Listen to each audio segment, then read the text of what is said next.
প্রিয় ছাত্রছাত্রীরা, আজকের রসায়ন শাস্ত্রের যে প্রাথমিক ধারণা তার সেকেন্ড লেকচারে তোমাদেরকে স্বাগত জানাই।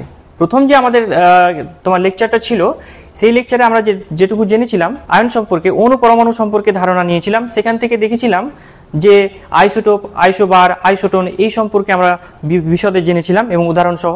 ঠিক আছে, তারপরে আমরা মোলার মাস সম্পর্কে জেনেছি, আণবিক ভর সম্পর্কে জেনেছি এবং বিভিন্ন স্কেলে জেনেছি সেটা। ঠিক আছে, কার্বন স্কেল, তারপরে আমরা কার্বন 14 স্কেল দেখেছিলাম এবং সেখানে দেখেছিলাম অক্সিজেন 16 যে স্কেল, হাইড্রোজেন স্কেল, এই তিনটের সাহায্যে পারমাণবিক ভর এবং আণবিক ভরের যে ডেফিনেশন বা সংজ্ঞা সেটা আমরা দেখেছিলাম এবং তার মানেগুলো আমরা বুঝে নিয়েছিলাম। ওকে, আজকের ক্লাসে আমরা যেটা আলোচনা করব সেটা হচ্ছে গ্যাসের বিভিন্ন ধরনের ঘনত্ব নিয়ে আলোচনা করব। ওকে, গ্যাসের বিভিন্ন ধরনের ঘনত্বগুলো কি, যেমন প্রমাণ ঘনত্ব রয়েছে, যেমন গ্যাসের পরম ঘনত্ব রয়েছে এবং গ্যাসের বাষ্প ঘনত্ব রয়েছে, সেটা নিয়ে আলোচনা করব। এবং এরপরে যেটা আলোচনা করব সেটা হচ্ছে মোল কনসেপ্ট, যেটা খুবই ইম্পর্টেন্ট এবং ক্লাস 11 এর জন্য শুধু নয়, মোল কনসেপ্টটা এতটাই ইম্পর্টেন্ট যে ফার্দার তোমরা যেখানেই যাবেন সেখানেই কিন্তু, অর্থাৎ কেমিস্ট্রি তুমি আজ থেকে শুরু করে জিন্দেগি তোমাকে কিন্তু এই মোল কনসেপ্টের উপর কিন্তু বেস করে তোমাকে পড়াশোনা করতে হবে। মোল কনসেপ্ট যদি তুমি বুঝতে না পারো তাহলে প্রতিটি পদক্ষেপে, প্রতিটি চ্যাপ্টারে, প্রত্যেকটা জায়গাতে তুমি প্রবলেমে পড়বে। সেই কারণে এতটা গুরুত্বপূর্ণ একটা জায়গা তোমাকে ভালো করে পড়তে হবে। ওকে, তাহলে মোল কনসেপ্ট সম্পর্কে পড়বো আমরা। মোল কনসেপ্টের পরে যে বিষয়টা আমরা পড়বো সেটা হলো পদার্থের তুল্যাঙ্ক ভার সম্পর্কে। পদার্থের তুল্যাঙ্ক ভারের পর যেটা আমরা পড়বো রাসায়নিক সংযুতি, শতকরা সংযুতি আমরা পড়বো পদার্থের। ওকে, তাহলে চলো শুরু করা যাক আজকের ক্লাসটি।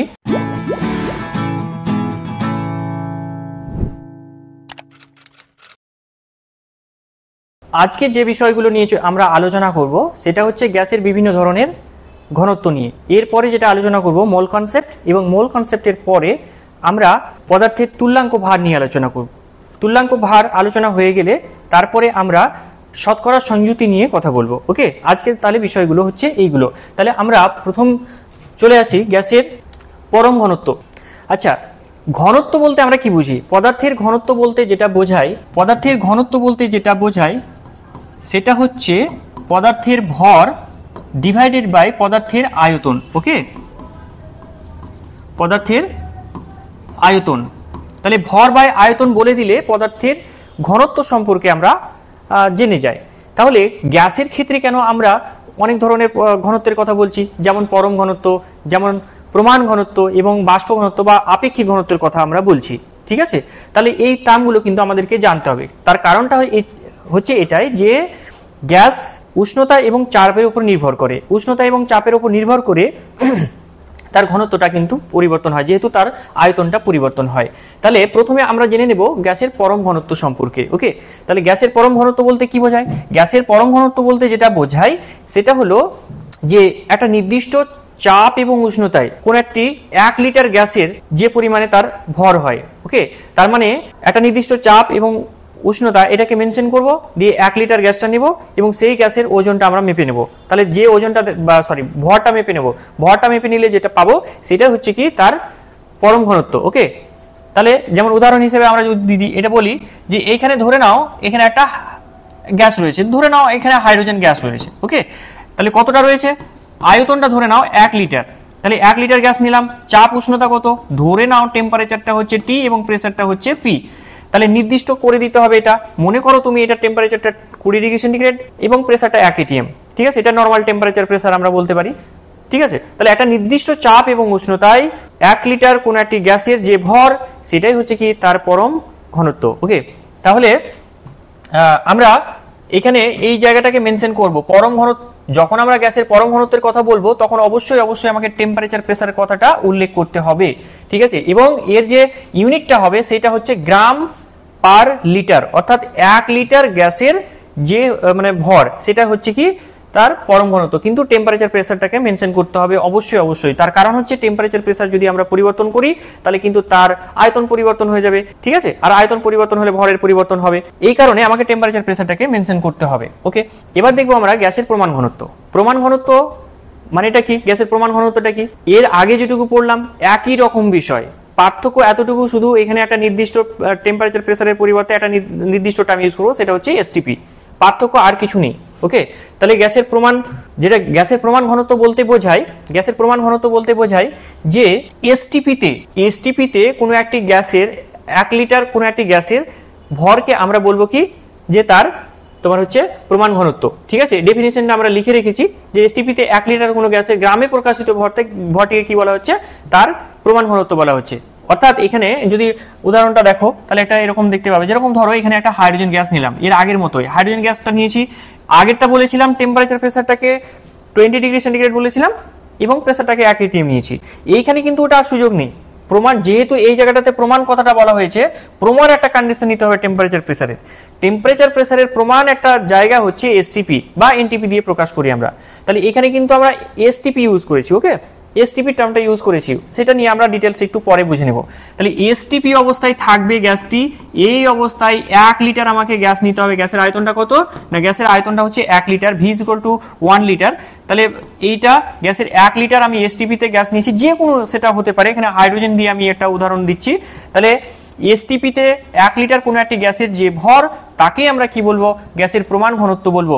যেমন একটা উদাহরণ হাইড্রোজেন, হাইড্রোজেন যদি আমরা এসটিপিতে 1 লিটার পরিমাণ হাইড্রোজেন নিই, তাহলে যে ভরটা দেখা যাবে সেটা হচ্ছে এইটা, অর্থাৎ 0.089 গ্রাম প্রতি লিটার। ঠিক আছে, তাহলে 1 লিটারের ভর কিন্তু এটা হবে হাইড্রোজেন গ্যাস নিলে। বোঝা গেল? এবার আমরা এসটিপি এবং এনটিপি সম্পর্কে একটু আইডিয়া নেব। ঠিক আছে, গ্যাসকে যখন আমরা আলোচনা করছি তখন আমাদের কোথাও কোথাও এসটিপি, কোথাও কোথাও এনটিপি টার্মগুলো চলে আসছে। তাহলে সেইটা প্রকাশ করার জন্য, সেই বিষয়টা সম্পর্কে বিশদে জানার জন্য আমরা একটু দেখে নেব যে এসটিপিটা কি এবং এনটিপিটা কি। ওকে, এসটিপি এবং একদিকে আমরা এনটিপি, এই দুটোকে আলাদা করে একটু জানার চেষ্টা করছি। ওকে, চলো তাহলে এসটিপি বলতে কি বোঝাচ্ছে, standard temperature pressure, standard temperature pressure. Okay, এবং এনটিপি বলতে কি বোঝাচ্ছে, এনটিপি বলতে বোঝাচ্ছে natural temperature pressure, natural temperature pressure. ঠিক আছে, এটা হচ্ছে তার মানে। তাহলে স্ট্যান্ডার্ড টেম্পারেচার প্রেসারের টেম্পারেচার এবং প্রেসারটা কত ধরা হয়, এনটিপিতে টেম্পারেচার প্রেসারটা কত হয়, এবং এই সম্পর্কে কোন কোন আইডিয়াগুলো পাই, সেখানে আমরা এটা একটু দেখে নিই। স্ট্যান্ডার্ড টেম্পারেচার প্রেসারে যে টেম্পারেচারটা ধরা হয় সেটা হচ্ছে 0 ডিগ্রি সেন্টিগ্রেড। ওকে, 0 ডিগ্রি সেন্টিগ্রেড। 0 ডিগ্রি সেন্টিগ্রেডকে যদি আমরা কেলভিন স্কেলে, অর্থাৎ গ্যাসের পরম উষ্ণ মানে পরম স্কেলে যদি আমরা প্রকাশ করতে চাই, তাহলে তোমরা জানো যে এর সঙ্গে মানে সেন্টিগ্রেড স্কেলে যা দেওয়া আছে তার সঙ্গে 273.15 এটা যোগ করতে হয়। তার মানে হচ্ছে 273.15 কেলভিন। তাহলে কেলভিন স্কেলে এটা হবে। ওকে, এবং প্রেসারটা কত ধরা হয়, প্রেসারটা ধরা হয় স্ট্যান্ডার্ড টেম্পারেচার প্রেসারে যে প্রেসারটা ধরা হয় সেটা হচ্ছে 1 বার। 1 বার এটা সমান সমান আমরা বলতে পারি, যদি এটিএম এ প্রকাশ করি সেটা হচ্ছে 0.987 এটিএম। এই অবস্থায় যদি আমরা এনটিপিটা দেখি, তাহলে যেটা দেখতে পাবো, এনটিপিতে টেম্পারেচার যেটা ধরা হয় সেটা হচ্ছে 20 ডিগ্রি সেন্টিগ্রেড। ওকে, 20 ডিগ্রি সেন্টিগ্রেডকে যদি আমরা পরম স্কেলে প্রকাশ করতে চাই, গ্যাস উষ্ণতার পরম স্কেলে প্রকাশ করতে চাই, তাহলে সেটা হবে 293.15 কেলভিন। তার কারণ এটা তোমরা সবাই জানো, টেম্পারেচারটাকে কেলভিন ডিগ্রি সেন্টিগ্রেড থেকে কেলভিন স্কেলে যদি আমরা কনভার্ট করতে চাই, তাহলে যেটা করতে হয় 273.15 এতটা যোগ করতে হয়। তাহলে এর সঙ্গে যোগ করলে এটা আমরা পাচ্ছি। প্রেসারটা কত ধরা হয়, প্রেসারটা ধরা হয় 1 এটিএম। Okay, 1 ATM.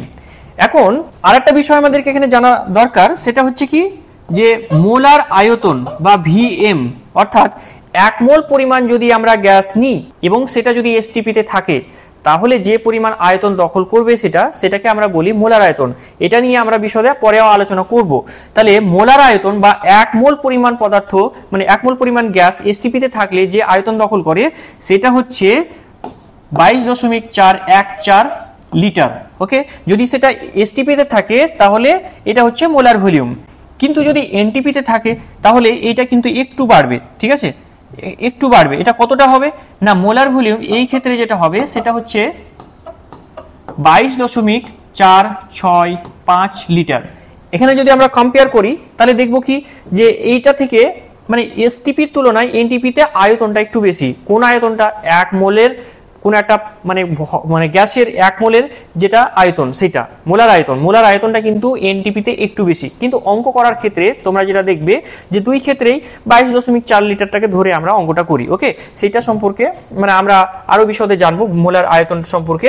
বাট এই দুটো জিনিস মানে এসটিপি এনটিপি এই দুটো কন্ডিশন কিন্তু আমাদের ভালোভাবে আয়ত্ত করতে হবে এবং এটা আমাদের ডিফারেন্সটা মনে রাখতে হবে। ওকে, আচ্ছা, এরপরে আমরা চলে আসছি গ্যাসের আপেক্ষিক ঘনত্ব বা বাষ্প ঘনত্বতে। ঠিক আছে, গ্যাসের আপেক্ষিক ঘনত্ব বা বাষ্প ঘনত্বটা কাকে বলে?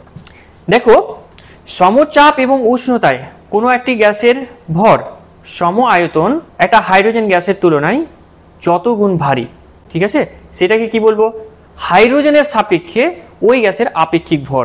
ঠিক আছে, তাহলে এখানে কিন্তু আমি কোনো রকম টেম্পারেচার প্রেসার মেনটেন করছি না। তাহলে একটা নির্দিষ্ট টেম্পারেচার প্রেসারে কি বলা হচ্ছে? কোনো একটি গ্যাসের ভর একটি সম আয়তন হাইড্রোজেন গ্যাসের ভরের তুলনায় যত গুণ ভারী হচ্ছে সেটাই কি হাইড্রোজেনের সাপেক্ষে বলছি ওই গ্যাসের বাষ্প ঘনত্ব। ওকে, বা আপেক্ষিক ঘনত্ব। আপেক্ষিক কথাটা ইউজ করা হচ্ছে এই কারণে যে যেহেতু হাইড্রোজেন মানে গ্যাসের ভরের সাপেক্ষে ওই গ্যাসের ভর কত গুণ ভারী সেই জিনিসটাকে আমরা প্রকাশ করছি, সেই কারণে আপেক্ষিক কথাটা এখানে আসছে। ওকে, আর এটাকে বাষ্প ঘনত্ব বলে। বাষ্প ঘনত্বকে আমরা জেনারেলি ডি দিয়ে প্রকাশ করে থাকি। ওকে, এরা আমরা প্রমাণ করতে পারি যে গ্যাসের প্রমাণ ঘনত্ব, এটা যদি তোমার হচ্ছে গ্যাসের বাষ্প ঘনত্ব জানা থাকে, ডি এর মান যদি তুমি জানতে পারো, তাহলে গ্যাসের প্রমাণ ঘনত্ব সমান সমান এটা প্রমাণ করা যায়। বাট আমাদের এখন প্রমাণ করার দরকার নেই।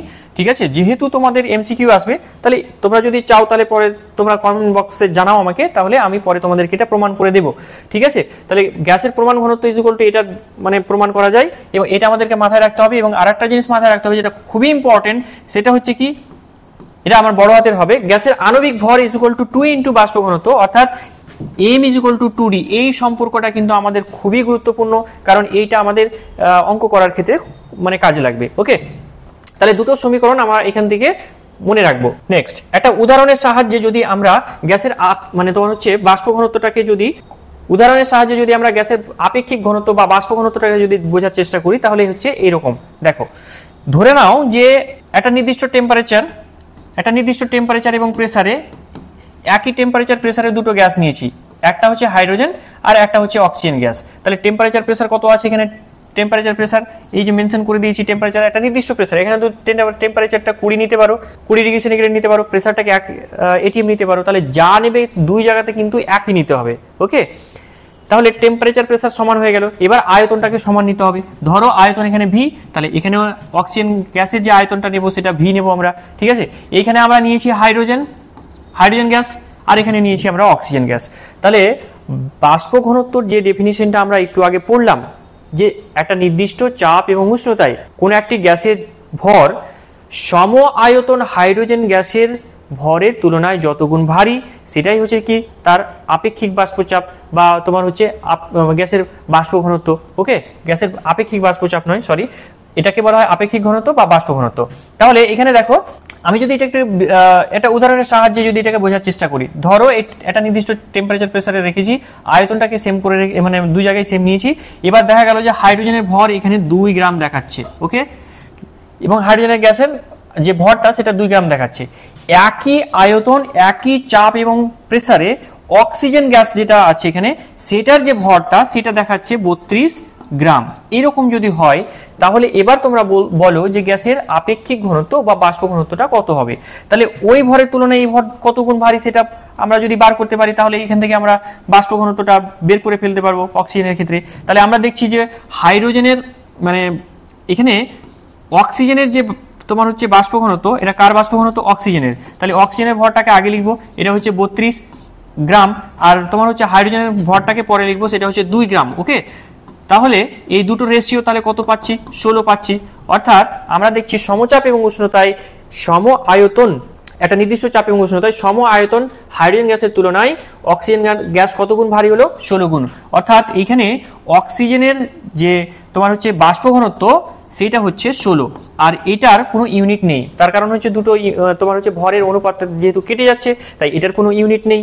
তাহলে আমরা বুঝে গেলাম যে এটা একটা আমরা এই আপেক্ষিক কথাটার মানে এখান থেকে বুঝলাম যে একটা রেসপেক্টে আর একটা। ঠিক আছে, তাহলে এখানে হাইড্রোজেনের রেসপেক্টে নিচ্ছি বলে আমরা হাইড্রোজেন টার্মটা ইউজ করেছি, কিন্তু যদি অন্য গ্যাস যদি আমরা নিতাম, একটা ধরো অক্সিজেনের আপেক্ষিক ঘনত্ব আমরা বার করবো, সেটা কিন্তু অন্য গ্যাসের রেসপেক্টেও বার করতে পারতাম। ওকে, যেমন ধরো তুমি অ্যামোনিয়ার সাপেক্ষ ধরতে পারতে, তাহলে অ্যামোনিয়ার মানে তোমার হচ্ছে 1 লিটার, এখানে তোমার হচ্ছে ভি আয়তন নিতে, এখানেও তোমার হচ্ছে ভি আয়তন নিতে। এখানে আমি ধরো হাইড্রোজেনের পরিবর্তে যদি অ্যামোনিয়া নিতাম NH3, এটা যদি গ্যাস নিতাম NH3 গ্যাস নিতাম, তাহলে সেই ক্ষেত্রে দুটো গ্যাসে কি করতাম, টেম্পারেচার প্রেসার ভলিউম একই করে দিতাম, দিয়ে এর ভরের রেসপেক্টে এর ভর আমি কত গুণ সেটা মেজার করতাম। সেই ক্ষেত্রেও কিন্তু আমরা তখন বলতাম যে অ্যামোনিয়ার সাপেক্ষে বাষ্প ঘনত্ব অক্সিজেনের, এই টার্মটা ইউজ করা হতো। ঠিক আছে, তাহলে আমরা বুঝতে পারলাম যে এখানে হাইড্রোজেনের সাপেক্ষে তোমার হচ্ছে বাষ্প ঘনত্বটা কত, এটা আমরা এখান থেকে উপলব্ধি করতে পারলাম। ওকে, চলো তারপরে আমরা চলে যাই নেক্সট স্লাইডে।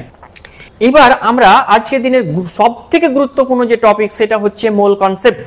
তাহলে মোল কনসেপ্টটা আমরা খুবই গুরুত্ব সহকারে পড়বো, আর পড়বো এই কারণেই যে কেমিস্ট্রি তোমাকে যদি বুঝতে হয় ফার্দার, তুমি যখন এগোবে, তুমি ক্লাস 11, 12 তুমি যে চ্যাপ্টারই পড়ো না কেন, মোল কনসেপ্ট যদি তোমার ক্লিয়ার না থাকে, ফিজিক্যাল, অর্গানিক, ইনঅর্গানিক তোমার কোনোটাই ভালোভাবে হবে না।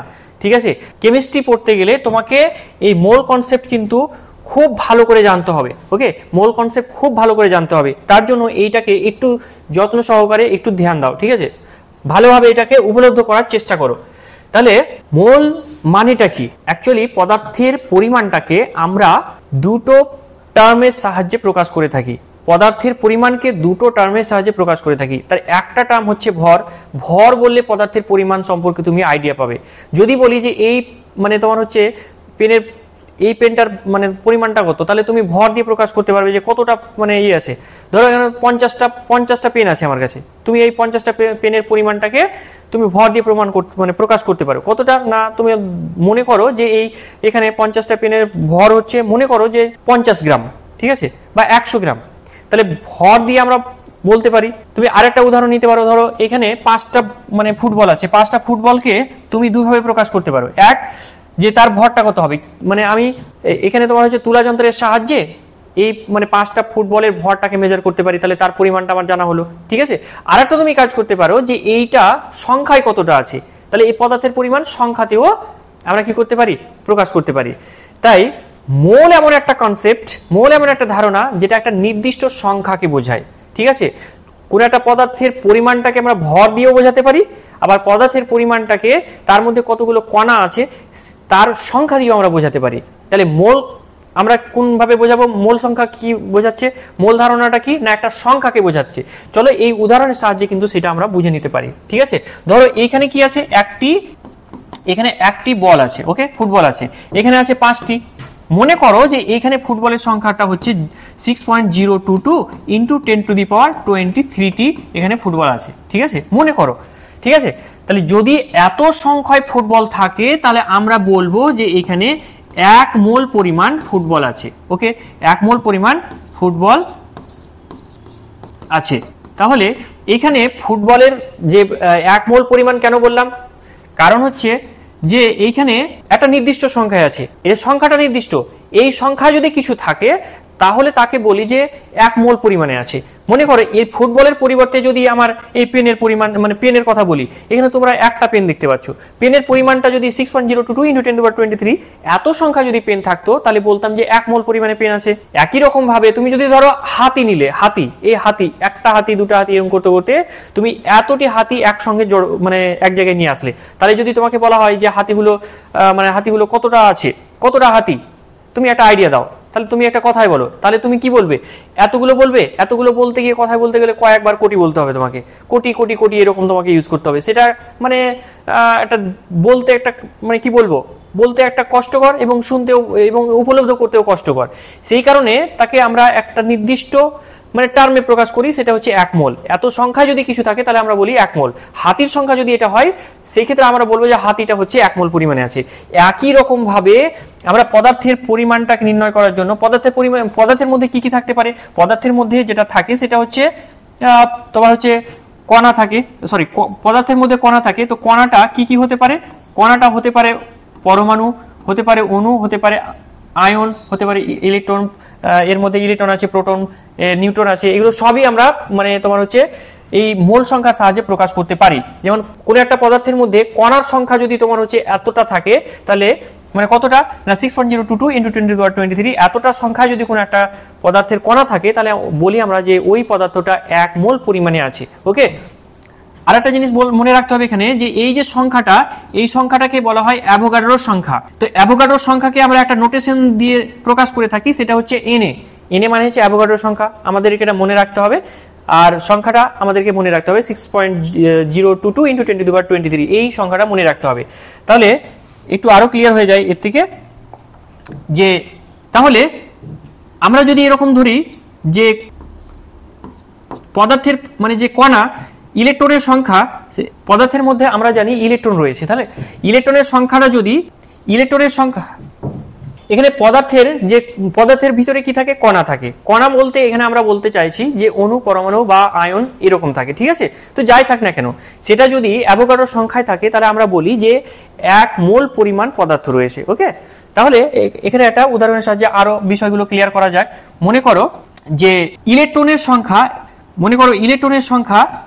অ্যাভোগাড্রোর সংখ্যায় রয়েছে, ঠিক আছে। ইলেকট্রনের সংখ্যা কত, একটা পদার্থের মধ্যে যে ইলেকট্রন রয়েছে তার পরিমাণটা মানে সংখ্যাটা 6.022 × 10⁻23। তাহলে এত সংখ্যায় যদি তোমার হচ্ছে বা অ্যাভোগাড্রোর সংখ্যায় যদি ইলেকট্রন থাকে, তাহলে আমরা বলবো যে 1 মোল পরিমাণ ইলেকট্রন বর্তমান, ঠিক আছে। কোন একটা পদার্থের মধ্যে যদি প্রোটনের পরিমাণটা তোমার হচ্ছে অ্যাভোগাড্রোর সংখ্যায় থাকে, তাহলে আমরা কি বলবো, যে ওই প্রোটনের পরিমাণটা হচ্ছে 1 মোল পরিমাণ। একই রকম ভাবে নিউটনের সংখ্যাও কাউন্ট করতে পারি। কোন একটা পদার্থের মধ্যে যদি অ্যাভোগাড্রোর সংখ্যায় নিউটন থাকে, তাহলে আমরা কি বলবো, যে নিউটনের পরিমাণটা হচ্ছে 1 মোল পরিমাণ। তাহলে 1 মোল বলতে বোঝায় ওইটা একটা নির্দিষ্ট সংখ্যা আছে, সেই সংখ্যাটা হচ্ছে অ্যাভোগাড্রোর সংখ্যা, অর্থাৎ 6.022 × 10⁻23 এত সংখ্যা, ঠিক আছে। এই সংখ্যা থাকলে বলবো যে সেটা 1 মোল পরিমাণ আছে, ঠিক আছে। যেমন আমরা উদাহরণ দিতে পারি, ধরো কার্বন ডাই অক্সাইডের অণুর সংখ্যা এখানে যদি অ্যাভোগাড্রোর সংখ্যায় থাকে, তাহলে তাকে আমরা কি বলবো, যে 1 মোল পরিমাণে আছে। ওকে, অ্যাভোগাড্রোর সংখ্যা যদি থাকে, অক্সিজেন মানে তোমার হচ্ছে অক্সিজেন এই অণুর সংখ্যা যদি তোমার হচ্ছে অ্যাভোগাড্রোর সংখ্যা থাকে, তবুও কি বলবো, যে 1 মোল পরিমাণে আছে।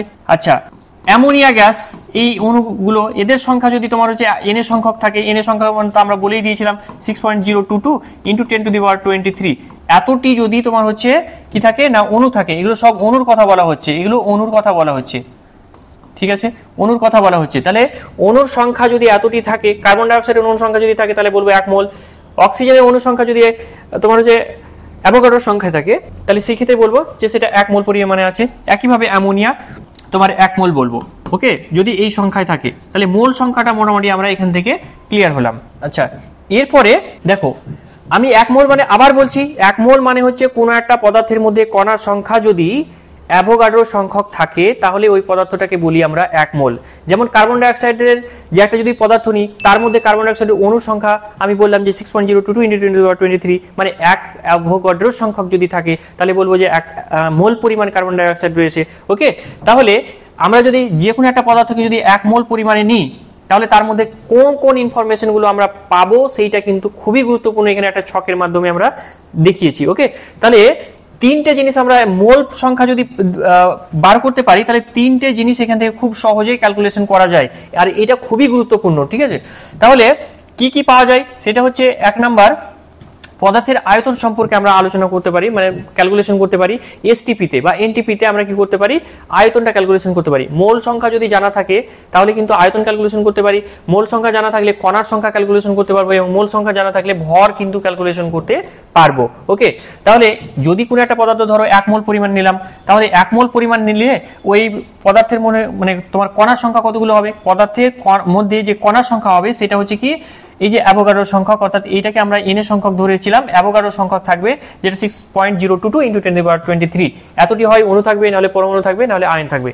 একটা পদার্থ হয় অণু নিয়ে তৈরি হবে, নাহলে পরমাণু, না হলে তোমার হচ্ছে আয়ন নিয়ে গঠিত হবে। সেই কারণে এখানে বলা হয়েছে যে কোনো পদার্থের মধ্যে যদি 1 অণু পরিমাণ থাকে, মানে এই অ্যাভোগাড্রো সংখ্যক যদি অণু থাকে, তাহলে তাকে কি বলবো, যে 1 মোল পরিমাণ আছে, ঠিক আছে। তাহলে পদার্থের মোল সংখ্যা থেকে আমি কণার সংখ্যা পেতে পারি। 1 মোল যদি থাকে, তাহলে এই যে অ্যাভোগাড্রো সংখ্যক কণা থাকবে, সেটা অণু, পরমাণু বা আয়ন হতে পারে, যেটা এর আগে বললাম। ওকে, আচ্ছা, 1 মোল পরিমাণ যদি আমরা এসটিপিতে কোনো একটা গ্যাস নিই, তাহলে এখান থেকে দেখতে পাচ্ছি যে এসটিপিতে তার আয়তনটা কত হবে, 22.4 লিটার এসটিপিতে আয়তনটা। এনটিপিতেও কিন্তু সেটা ধরা হয়। আয়তন যদি লিটারে প্রকাশ করি, তাহলে 22.4, এবং সেটাকে যদি আমরা এমএলএ বা সিসি এটাতে প্রকাশ করি, তাহলে কি হবে, তাহলে 22,400 ml হবে। মনে রাখবে যে 1 সিসি এটা সমান সমান কি 1 সেন্টিমিটার কিউব, এটাকে বলা হয় ওই একই ব্যাপার। আর এটাকে আমরা 1 ml এইভাবে প্রকাশ করতে পারি। জিনিসগুলো সবই একই, ঠিক আছে? এই কথাগুলো আমাদেরকে মাথায় রাখতে হবে। যদি আয়তনটা সিসি বা এমএল বা সেন্টিমিটার কিউব এগুলোতে প্রকাশ করা হয় তাহলে অবশ্যই 22,400 ml তুমি দেখতে পাবে। ওকে, তাহলে 1 মোল নিলে তার আয়তন এসটিপিতে কত হচ্ছে 22.4 লিটার বা তোমার 22,400 ml। আবার 1 মোল নিলে তার মধ্যে কণার সংখ্যা কত হচ্ছে, যদি সেখানে অণু থাকে তাহলে বলবো যে তার মধ্যে অণুর সংখ্যা হচ্ছে অ্যাভোগাড্রোর সংখ্যা অর্থাৎ 6.022 × 10⁻23 এতটি অণু রয়েছে। এবং এখান থেকে পদার্থের ভর সম্পর্কেও মানে আমরা ধারণা পাই। 1 মোল পদার্থ যে ভর, যে কোনো পদার্থের 1 মোল পরিমাণ নিলাম আমি, তার মানে কি অ্যাভোগাড্রোর সংখ্যক ওইখানে কণা রয়েছে, ঠিক আছে? এবং অ্যাভোগাড্রোর সংখ্যক কণার যে ভর সেটা কত হবে, সেটা হবে তার মোলার মাস বা আণবিক ভরের সঙ্গে সমান। আণবিক ভর এর আগে আমরা ডিফাইন করেছি, আণবিক ভর সম্পর্কে একটু পরে আবার বিশদে আলোচনা করব।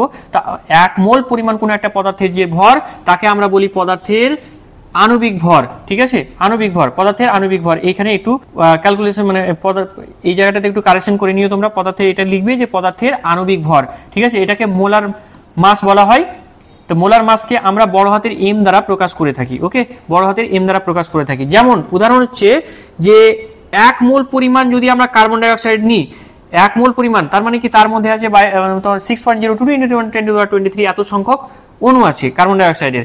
ওকে, তাহলে তার যে ভরটা সেটা হবে কত না 44 গ্রাম, এটা ভরটা হবে। আর তার মানে মোলার মাসের ইউনিটটা কি হবে 44 গ্রাম প্রতি মোল। ওকে, 44 গ্রাম প্রতি মোল। অক্সিজেনের ক্ষেত্রে মোলার মাস কত? মোলার মাস কথাটার অর্থ হচ্ছে 1 মোল পরিমাণ পদার্থের ভর। এখানে 1 মোল পদার্থ তুমি যে কোনোটা নিতে পারো। কার্বন ডাই অক্সাইড 1 মোল পরিমাণ নাও, 44 গ্রাম হবে। এবং কিভাবে হবে সেটা আমরা পরে আসছি, ঠিক আছে? তাহলে এখানে অক্সিজেন যদি 1 মোল পরিমাণ নিই তাহলে হচ্ছে 32 গ্রাম, আর যদি অ্যামোনিয়া নিই তাহলে হচ্ছে 17 গ্রাম। তাহলে এগুলো হচ্ছে মোলার মাস। তার মানে 1 মোল নিলে মানে ভিন্ন ভিন্ন পদার্থের ক্ষেত্রে কত ভর হবে সেইটা সম্পর্কে কিন্তু আমরা আইডিয়া পাই। তাহলে এন মোল যদি আমরা কোনো একটা পদার্থ নিই তাহলে এন মোলের ক্ষেত্রে তার ভর কত হবে, এন মোলের ক্ষেত্রে তোমার হচ্ছে আয়তনটা কত হবে সেইটা সম্পর্কে আমরা ক্যালকুলেশন করতে পারবো। এন মোল যদি আমরা পদার্থ নিই তাহলে ওই পদার্থের মধ্যে কণার সংখ্যা কতটা সেটাও কিন্তু ইজিলি ক্যালকুলেশন করা যাবে, ঠিক আছে? সেই ক্যালকুলেশনগুলো আমাদের খুবই গুরুত্বপূর্ণ এবং সেই ক্যালকুলেশন আমরা এখানে চলে আসছি এরপরে। আচ্ছা, এবার আমরা আণবিক ভর সম্পর্কে একটু আইডিয়া নিই। একটু আগে যেটা বললাম যে 1 মোল পরিমাণ কোনো একটা পদার্থ যদি নিই অর্থাৎ কতটা অণু বা আয়ন বা তোমার হচ্ছে পরমাণু থাকে এখানে। একটু আগেই দেখলাম যে এন এ সংখ্যক কণা থাকে এখানে। এন এ সংখ্যক কণা মানেই হচ্ছে 1 মোল পরিমাণ। 1 মোল পরিমাণ পদার্থের যে ভরটা হবে সেটাই হচ্ছে তার আণবিক ভর, বা তোমার হচ্ছে এটাকে আমরা বলি মোলার মাস। মোলার মাস এটাকে আমরা বড় হাতের এম দ্বারা প্রকাশ করে থাকি, এর আগেও যেহেতু এটা বললাম। ওকে, তাহলে মোলার মাস কিভাবে ক্যালকুলেশন করে সেটা আমরা একটু দেখে নিই। যেমন মানে বিভিন্ন পদার্থের ক্ষেত্রে মোলার মাস আমরা ক্যালকুলেশন করে থাকি। আর আণবিক ভর বলতে বোঝায় কোন একটা যৌগের মধ্যে, আণবিক ভর বলতে বোঝায় যে যৌগ মধ্যস্থ যে পরমাণুগুলো রয়েছে সেই পরমাণুগুলোর পারমাণবিক ভরকে যোগ করলে আমরা কি পাবো, আণবিক ভরটা পেয়ে যাবো। ওকে, আণবিক ভরের কথা বলছিলাম। তো আণবিক ভর মানে হচ্ছে যে 1 মোল পরিমাণ কোনো একটা পদার্থের ভর। তার এককটা কি হবে, তার এককটা হচ্ছে গ্রাম পার মোল। এটা হচ্ছে কি সিজিএস ইউনিটে, এবং যদি সেটাকে এসআই ইউনিটে প্রকাশ করি তাহলে হচ্ছে কেজি প্রতি মোল। এই আণবিক ভর কিভাবে বার করব? কোন একটা পদার্থের মধ্যে যদি যৌগ হয় সেটা, তাহলে যৌগ মধ্যস্থ যে সমস্ত পরমাণু নিয়ে ওই অণুটা গঠন হয়েছে তাহলে ওই পরমাণুগুলোর পারমাণবিক ভর যদি যোগ করি তাহলে সেটার আণবিক ভর পাওয়া যায়। ওকে, তাহলে বিভিন্ন পদার্থের ক্ষেত্রে পারমাণবিক ভর মানে আণবিক ভরটা কত সেটা আমরা একটু ক্যালকুলেশন করে নেব। তাহলে আণবিক ভর মানে হলো অণু মধ্যস্থ পরমাণুগুলোর পারমাণবিক ভরের যোগফল। এটা আমাদেরকে মাথায় রাখতে হবে। যেমন একটা উদাহরণ ধরো জলের আণবিক ভরটা কত হবে, জলের ক্ষেত্রে আণবিক ভর বা এম এর মানটা কত হবে, এখানে পরমাণুর পারমাণবিক ভরকে যোগ করতে হবে। এখানে পারমাণবিক ভর, হাইড্রোজেনের জন্য পারমাণবিক ভর কত 1, এবং অক্সিজেনের পারমাণবিক ভর কত সেটা হচ্ছে, অক্সিজেনের পারমাণবিক ভর সেটা হচ্ছে কত না আমরা জানি এটা হচ্ছে 16, ঠিক আছে 16। তাহলে এভাবে মানে কিভাবে ক্যালকুলেশন করব তোমরা এটা অনেকেই জানো, যারা জানো না তারা একটু দেখে নাও, ঠিক আছে? হাইড্রোজেন রয়েছে এখানে 2টি, তাহলে 2 × 1 কেন না একটি হাইড্রোজেন পরমাণুর পারমাণবিক ভর বলে। এইটা চলে আসলো হাইড্রোজেনের জন্য। আর তোমার হচ্ছে অক্সিজেনের জন্য কত আসবে? অক্সিজেনের জন্য হচ্ছে 16। তাহলে টোটাল কত হলো? 18 গ্রাম প্রতি মোল। ওকে, তাহলে আমরা ইউনিটটা অলরেডি আগে বলে দিয়েছি, আণবিক ভরের ইউনিটটা। ঠিক আছে, তারপরে যদি দেখি carbon die oxide, carbon die অক্সাইডের কত হচ্ছে? আমরা জানি কার্বনের হচ্ছে পারমাণবিক ভর 12। ওকে, কার্বনের পারমাণবিক ভর 12 ধরে নিচ্ছি, এবং অক্সিজেনের কত অলরেডি আগে বলে দেওয়া হয়েছে 16। ঠিক আছে, তাহলে এখানে আণবিক ভরটা কত দাঁড়াবে? আণবিক ভরটা দাঁড়াবে 12 প্লাস তোমার হচ্ছে 16 ইন্টু 2। এটা কার জন্য দাঁড়ালো? এটা হচ্ছে অক্সিজেনের জন্য, আর এটুকু হচ্ছে কার্বনের জন্য। তাহলে পারমাণবিক ভরগুলোকে যোগ করলাম, তাহলে সেই ক্ষেত্রে মোলার মাস কার্বন ডাই অক্সাইডের জন্য কত দাঁড়ালো? এই দুটোকে যদি যোগ করি তাহলে যেটা হবে সেটা হচ্ছে 44 গ্রাম। ঠিক আছে, 44 গ্রাম প্রতি মোল। তাহলে এটা কি পেলাম? কার্বন ডাই অক্সাইডের জন্য আমরা আণবিক ভরটাকে বার করলাম। ওকে, একই রকম ভাবে এবং আরো কয়েকটি পদার্থের আণবিক ভর আমরা বার করব। যেমন দেখো অ্যামোনিয়ার ক্ষেত্রে যদি বার করতে চাই, ঠিক আছে, অ্যামোনিয়ার ক্ষেত্রে আণবিক ভরের মানটা কত বেরোবে এটা আমরা দেখে নিচ্ছি। অ্যামোনিয়া, নাইট্রোজেন হচ্ছে 7খানা প্রোটন রয়েছে এবং 7খানা নিউট্রন দিয়ে, অ্যামোনিয়া নাইট্রোজেন হচ্ছে 14। ঠিক আছে, তার মানে পারমাণবিক ভর 14।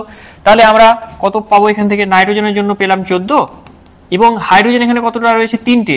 তাহলে 3 ইন্টু 1 হচ্ছে হাইড্রোজেনের পারমাণবিক ভর। তাহলে এটা পেলাম নাইট্রোজেনের জন্য, আর এটা পেলাম কি? হাইড্রোজেনের জন্য। এটাকে যদি টোটাল যোগ করি তাহলে যেটা পাচ্ছি সেটা হচ্ছে 17 গ্রাম প্রতি মোল।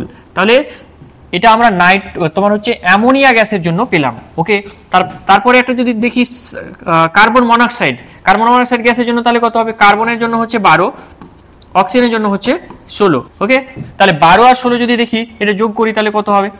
12 আর 16 যোগ করলে কত হচ্ছে? 12 প্লাস হচ্ছে 16, তাহলে হয়ে গেল এখানে 28।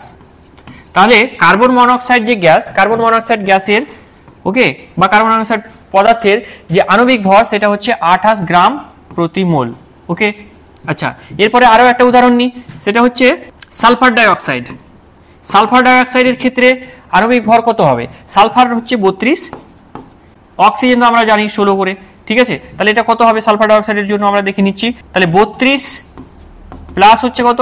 32 প্লাস হচ্ছে 16 ইন্টু 2, তার মানে এখানে 32। তাহলে 32 64, তাহলে 64 এত গ্রাম প্রতি মোল। তাহলে সালফার ডাই অক্সাইডের মোলার মাস এটা কত দাঁড়ালো? 64 গ্রাম প্রতি মোল। ওকে, তাহলে মোলার মাস এইভাবে কিন্তু আমরা ক্যালকুলেশন করতে পারি। আর তোমরা যেটা করবে, দেখো গ্লুকোজ যে পদার্থগুলো আমাদের প্রয়োজন এবং ক্যালকুলেশনের জন্য আসে সেগুলো আমরা এখানে একটু মানে লিখে দেওয়ার চেষ্টা করছি, জানানোর চেষ্টা করছি। যেমন হচ্ছে গ্লুকোজের মোলার মাস যদি বার করতে যাই, গ্লুকোজের সংকেত কি? C6H12O6। ওকে, O6। তাহলে এর মোলার মাসটা কত বেরোবে? দেখো কার্বন হচ্ছে কত? 12, তাহলে 12 ইন্টু কটা কার্বন রয়েছে? 6টা, তাহলে এইটুকু এলো কার্বনের জন্য, প্লাস হাইড্রোজেন কতটা রয়েছে? 12টা, হাইড্রোজেন কতটা রয়েছে? 12 ইন্টু 1, এই একটা কি পারমাণবিক ভর? এখানে হচ্ছে 12 হচ্ছে কার্বনের পারমাণবিক ভর, আছে কটা? 6টা, তাহলে 6 ইন্টু 12 এইভাবে করলাম। ঠিক আছে, তাহলে এটা এলো হাইড্রোজেনের জন্য, এবং এর সঙ্গে যুক্ত করবো কি? অক্সিজেন সংখ্যায় কতটা রয়েছে? 6টা, এবং অক্সিজেনের পারমাণবিক ভর কত? 16, তাহলে 16 ইন্টু 6, তাহলে এটা এলো অক্সিজেনের জন্য। তাহলে টোটাল যদি আমরা যোগ করি যেটা দাঁড়াবে 180 গ্রাম প্রতি মোল। ওকে, তাহলে আমরা যেটা পেলাম এই গ্লুকোজের আণবিক ভর 180 গ্রাম প্রতি মোল পেলাম। ওকে, আণবিক ভর নিয়ে আরেকটু আমরা এখান থেকে দেখে নেব। যেমন ধরো আণবিক ভর আমি বললাম যে কোন একটি পদার্থ যদি 1 মোল পরিমাণে থাকে, অর্থাৎ তার মধ্যে যদি অ্যাভোগাড্রোর সংখ্যায় যদি কণা থাকে তাহলে তাকে আমরা কি বলি? 1 মোল পরিমাণে আছে। আর 1 মোল পরিমাণ পদার্থের যে ভর তাকে আমরা বলি আণবিক ভর। একটা উদাহরণ এখানে দেখতে পারো, যেমন ধরো এখানে যদি 1 মোল পরিমাণ যদি আমরা কপার নিই, তার মানে কি? তার মধ্যে অ্যাভোগাড্রোর সংখ্যা কি রয়েছে? পরমাণু রয়েছে। এখানে যেহেতু মানে তোমার হচ্ছে কপারের মধ্যে এটা পরমাণু আকারে থাকে, তাই এখানে কপারের পরমাণুর সংখ্যা কত? কপারের পরমাণুর সংখ্যা হচ্ছে এই অ্যাভোগাড্রোর সংখ্যক। ঠিক আছে, 6.022 ইন্টু 10⁻23। এত সংখ্যা কি আছে? এখানে আছে পরমাণু। ঠিক আছে, এই অ্যাভোগাড্রোর সংখ্যক পরমাণু নিয়েছি, তার মানে হচ্ছে 1 মোল পরিমাণে নিয়েছি। এটা ভর মেপে দেখছি কত? না 63.5 গ্রাম। অর্থাৎ 1 মোল পরিমাণ কপারের ভরটা দেখাচ্ছে 63.5 গ্রাম। অর্থাৎ এর আণবিক ভর যেটা কপারের এখানে পারমাণবিক ভর ইউজ করব কারণ পরমাণু আছে পদার্থের মধ্যে, তাহলে পারমাণবিক ভর যেটা এলো সেটা হচ্ছে কত না 63। ওকে, এখানে জলের ক্ষেত্রে যদি নিই, মনে করো জলের ক্ষেত্রে আমি জলের কতগুলো অণু নিলাম, অ্যাভোগাড্রো সংখ্যক অণু নিয়েছি, এখানে কিন্তু অণু নিয়েছি জলের। ওকে, জলের অণুর সংখ্যা কত, সেটা হচ্ছে অ্যাভোগাড্রো সংখ্যক Na সংখ্যক অণু নিয়েছি।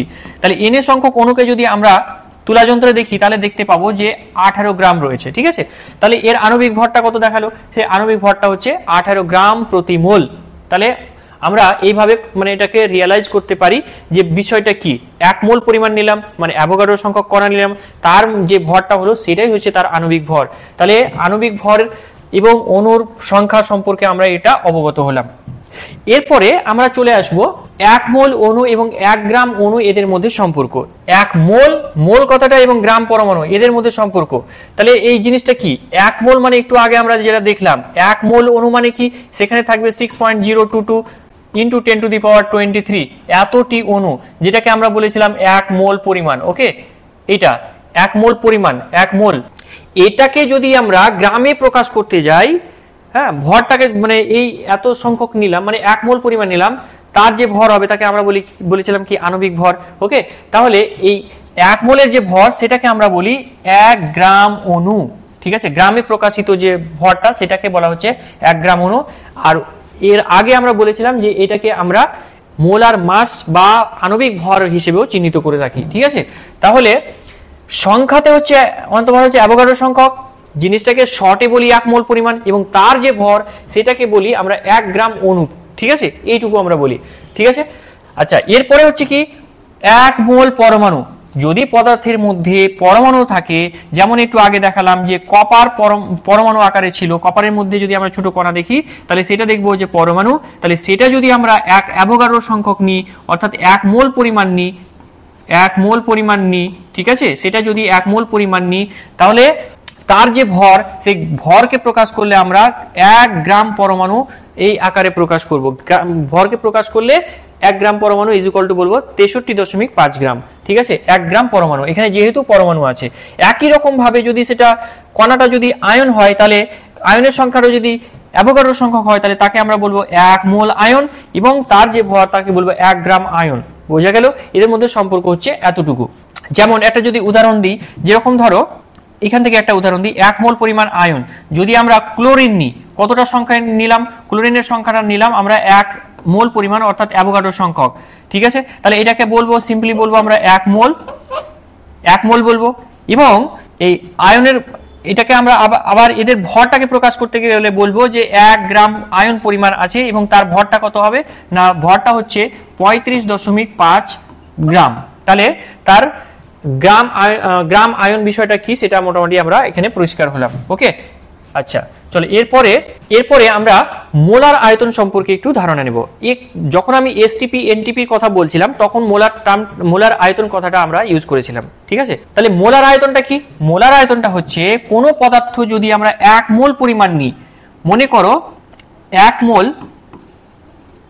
মোল তোমার হচ্ছে জল আছে, এটা ভেপার মানে গ্যাসীয় অবস্থায় আছে ধরে নাও, তাহলে 1 মোল পরিমাণ যদি গ্যাসীয় পদার্থ নিই, আমরা এখানে ভেপার নিয়েছি বা জলীয় বাষ্প নিয়েছি, এখানে জল গ্যাস আকারে আছে ধরে নাও, তাহলে 1 মোল পরিমাণ নিলে তার যে আয়তন হবে সেটা হচ্ছে তার মোলার আয়তন। ওকে, কিন্তু যদি সেটা ধরো যে কোনো গ্যাসের ক্ষেত্রে যদি সেটা এসটিপিতে থাকে তাহলে তার আয়তনটা কত হচ্ছে, আমরা তখন একটু ক্যালকুলেশন করে দেখলাম যে সেটা হচ্ছে 22.4 লিটার।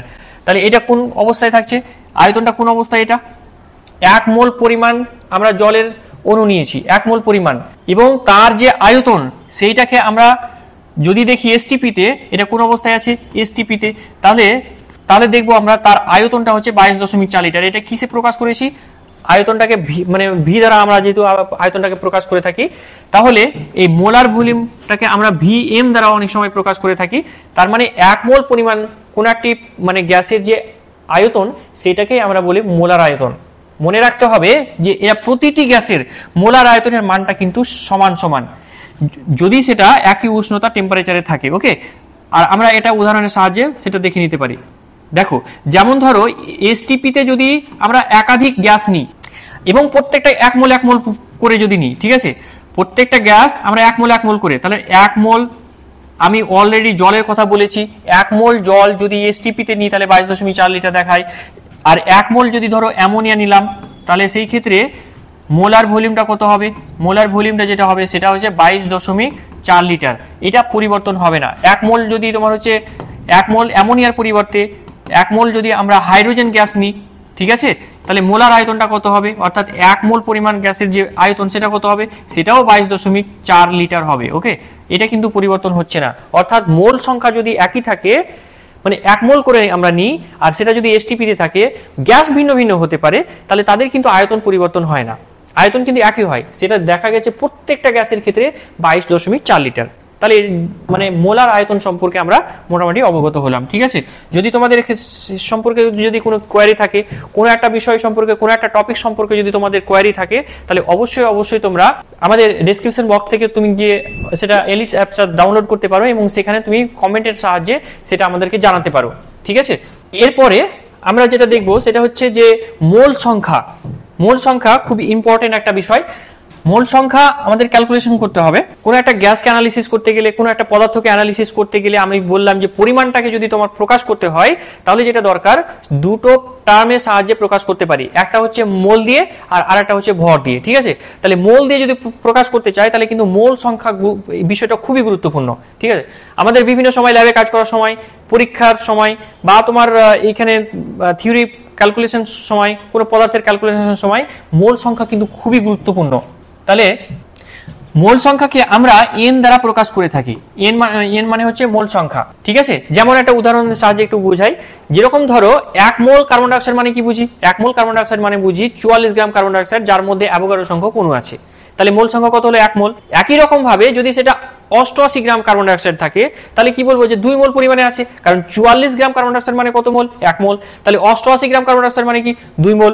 যেমন তোমার হচ্ছে একই রকম ভাবে যেরকম তোমার হচ্ছে জলের ক্ষেত্রে যদি দেখি যে মোলার মাস হচ্ছে 18 গ্রাম প্রতি মোল। ওকে, তার মানে হচ্ছে যে 1 মোল যদি জল নিই আমরা তাহলে তার ভরটা হবে কত? 18 গ্রাম।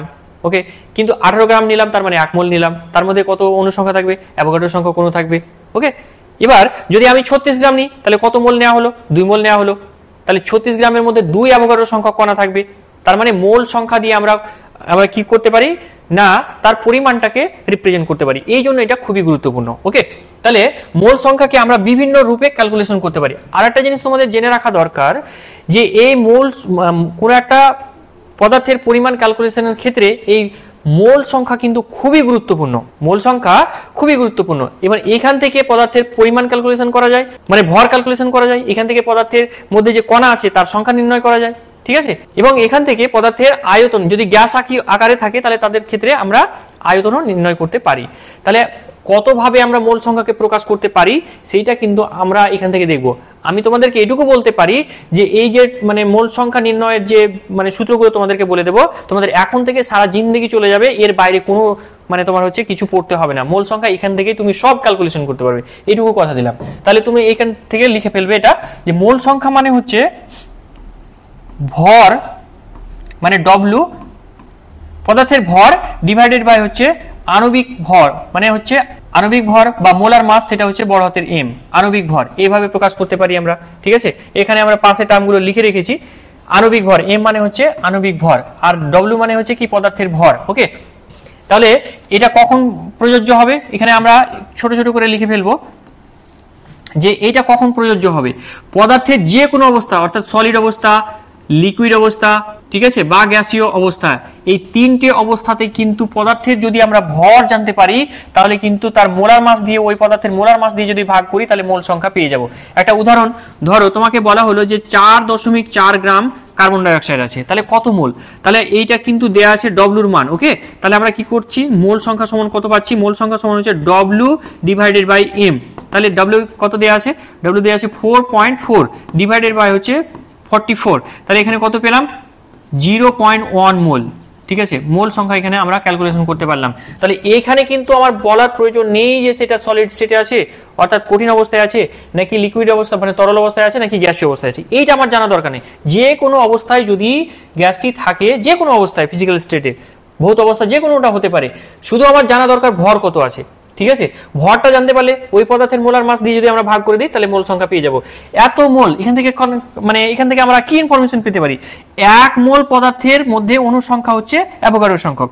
তাহলে তোমার হচ্ছে 0.1 মোলের কত হবে, তাহলে এটা আমরা অনায়াসে ক্যালকুলেশন করতে পারি যে 0.1 মোল দিয়ে গুণ করে দিলাম, দিয়ে আমরা হচ্ছে ওই কণার সংখ্যা বার করে ফেলতে পারবো। এটা এক ক্যালকুলেশনগুলো আমরা পরে আবার আসছি, এটা এই পর্যন্ত মোটামুটি বুঝলেই হবে। ঠিক আছে, তার মানে আমরা এই সূত্র দিয়ে আমরা মোল সংখ্যা বার করতে পারি।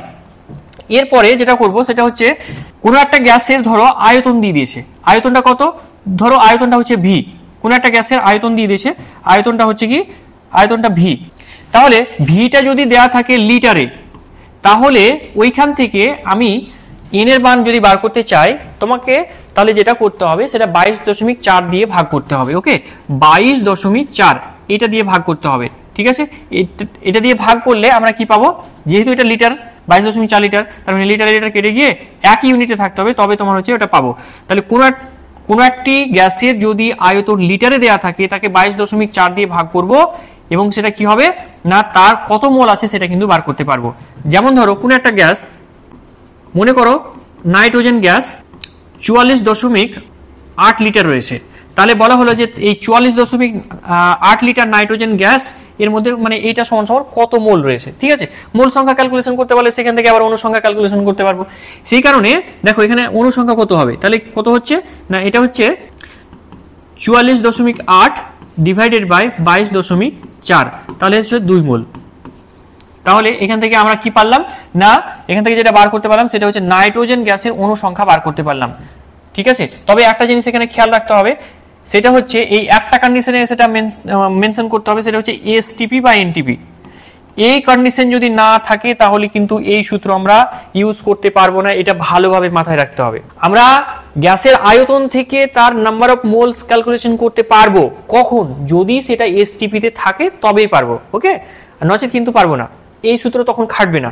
এসটিপি বা এনটিপি তে থাকলে তবেই তুমি 22.4 লিটার দিয়ে ভাগ করলে এইটা পাবো। ওকে, আচ্ছা, আরেকটা জিনিস মাথায় রাখতে হবে যে যদি এমএল এ দেয়া থাকে, যে আয়তনটা তোমার হচ্ছে একটু আগে বলছিলাম যে লিটারে দেয়া আছে, এটা লিটারে দেয়া থাকলে 22.4 দিয়ে ভাগ করবে, কিন্তু যদি সেটা লিটারে না দিয়ে এমএল বা সিসি বা তোমার সেন্টিমিটার কিউব এই এককগুলোতে দেয়া থাকে, তখন তুমি কি করবে, তখন যেটা করতে হবে সেটা হচ্ছে এই যে আয়তনটা দেয়া থাকবে, যদি এমএল বা সিসি একই বিষয় যেটা একটু আগে বলেছিলাম আমি, তাহলে সিসি বা তোমার হচ্ছে সেন্টিমিটার কিউব এগুলো সব একই জিনিস, তাহলে এইভাবে যদি মানে আয়তনটা দেয়া থাকে তাকে আমরা যেটা করব 22,400 দিয়ে ভাগ করতে হবে, 22,400 দিয়ে, তবে আমি এন এর মান পাবো। ওকে, তাহলে 22,400 দিয়ে ভাগ করলে সেখান থেকে আমরা এন এর মান পাবো। এক্সাম্পল যদি একটা ধরো বলা হলো যে কার্বন ডাই অক্সাইড কতটা পরিমাণে নিলাম, কার্বন ডাই অক্সাইডের পরিমাণটা হচ্ছে, আয়তনটা হচ্ছে কত ভি, মানে আয়তনটা হচ্ছে দেয়া হলো তোমাকে 2240 সিসি। তোমাকে বলা হলো যে এর মধ্যে মানে এই 2240 সিসি, আর এটা কোন স্টেটে আছে না, এসটিপি তে আছে, ধরে নাও এসটিপি তে আছে। তাহলে বলা হলো যে এই 2240 সিসি এসটিপি তে যদি কার্বন ডাই অক্সাইড নিই তাহলে এর মধ্যে কত মোল আছে, এটা যদি ক্যালকুলেশন করতে বলে তাহলে আমরা কিভাবে ক্যালকুলেশন করব দেখো। তাহলে আমি সিম্পল যে ফর্মুলাটা তখন বলেছিলাম যে এন ইজ ইকুয়াল টু কত, ভি, এটা সিসি তে দেওয়া আছে, তার মানে আমাকে এই ভি কে কত দিয়ে ভাগ করতে হবে, 22,400 দিয়ে তখন ভাগ করতে হবে। ওকে, তাহলে ভি এর মান কত দেওয়া আছে, 2240 দেওয়া আছে। ওকে, এটাকে ভাগ করতে হবে কত, 22,400 দিয়ে ভাগ করতে হবে। তাহলে এখানে কাটাকুটি করলে আমরা যেটা পাবো 0.1 মোল পাচ্ছি। ওকে, তার মানে হচ্ছে যদি কোনো গ্যাসের তোমার হচ্ছে এসটিপি তে থাকে এবং তার যদি আয়তনটা দেয়া থাকে সিসিতে, তাহলে 22,400 দিয়ে ভাগ করলে মোল সংখ্যাটা পাওয়া যায়। ওকে, তাহলে এর আগে আমরা দুটো সূত্র পড়েছি, নাম্বার অফ মানে তোমার হচ্ছে মোল সংখ্যা ক্যালকুলেশনের দুটো সূত্র পড়েছি। একটা হচ্ছে যদি গ্যাসের ভর দেয়া থাকে, সেটা ফিজিক্যাল স্টেট মানে মেনশন না করা থাকে, যে কোনো ফিজিক্যাল স্টেটে ওইটা তোমার হচ্ছে বেরিয়ে যাবে, ফিজিক্যাল স্টেট মেনশন না করলেও কোনো অসুবিধা নেই। কিন্তু যদি আমরা আয়তন দিয়ে মেজার করতে চাই তাহলে আমাদেরকে মাথায় রাখতে হবে যে গ্যাসটা যাতে এসটিপি তে থাকে, গ্যাসটা এসটিপি তে থাকলে, আর যদি সেটা লিটারে দেওয়া থাকে তাহলে 22.4 দিয়ে ভাগ করব, যদি সেটা এমএলএ বা সিসি বা সেন্টিমিটার কিউব এরকম যদি ইউনিটে দেওয়া থাকে আয়তনটা, তাহলে আমরা যেটা করব সেটা হচ্ছে 22,400 দিয়ে ভাগ করব, তবে আমার নাম্বার অফ মোলটা বেরিয়ে যাবে, কারণ নাম্বার অফ মোলটা বের করাটা খুবই ইম্পর্টেন্ট। ওকে, আচ্ছা চলো, তারপরে এরপরে আমরা আরেকটা সূত্র পড়ে নেব, সেটা হচ্ছে কি যে এন এর মান কিভাবে বার হবে আর কিভাবে সম্ভব। এন এর মান আর বের হবে এইভাবে যে অণুর সংখ্যা বা অ্যাকচুয়ালি বলতে পারি যে কণার সংখ্যা, কণার সংখ্যা, এখানে কণা বলতে অণু, পরমাণু বা আয়ন হতে পারে, ডিভাইডেড বাই হচ্ছে অ্যাভোগাড্রো সংখ্যা,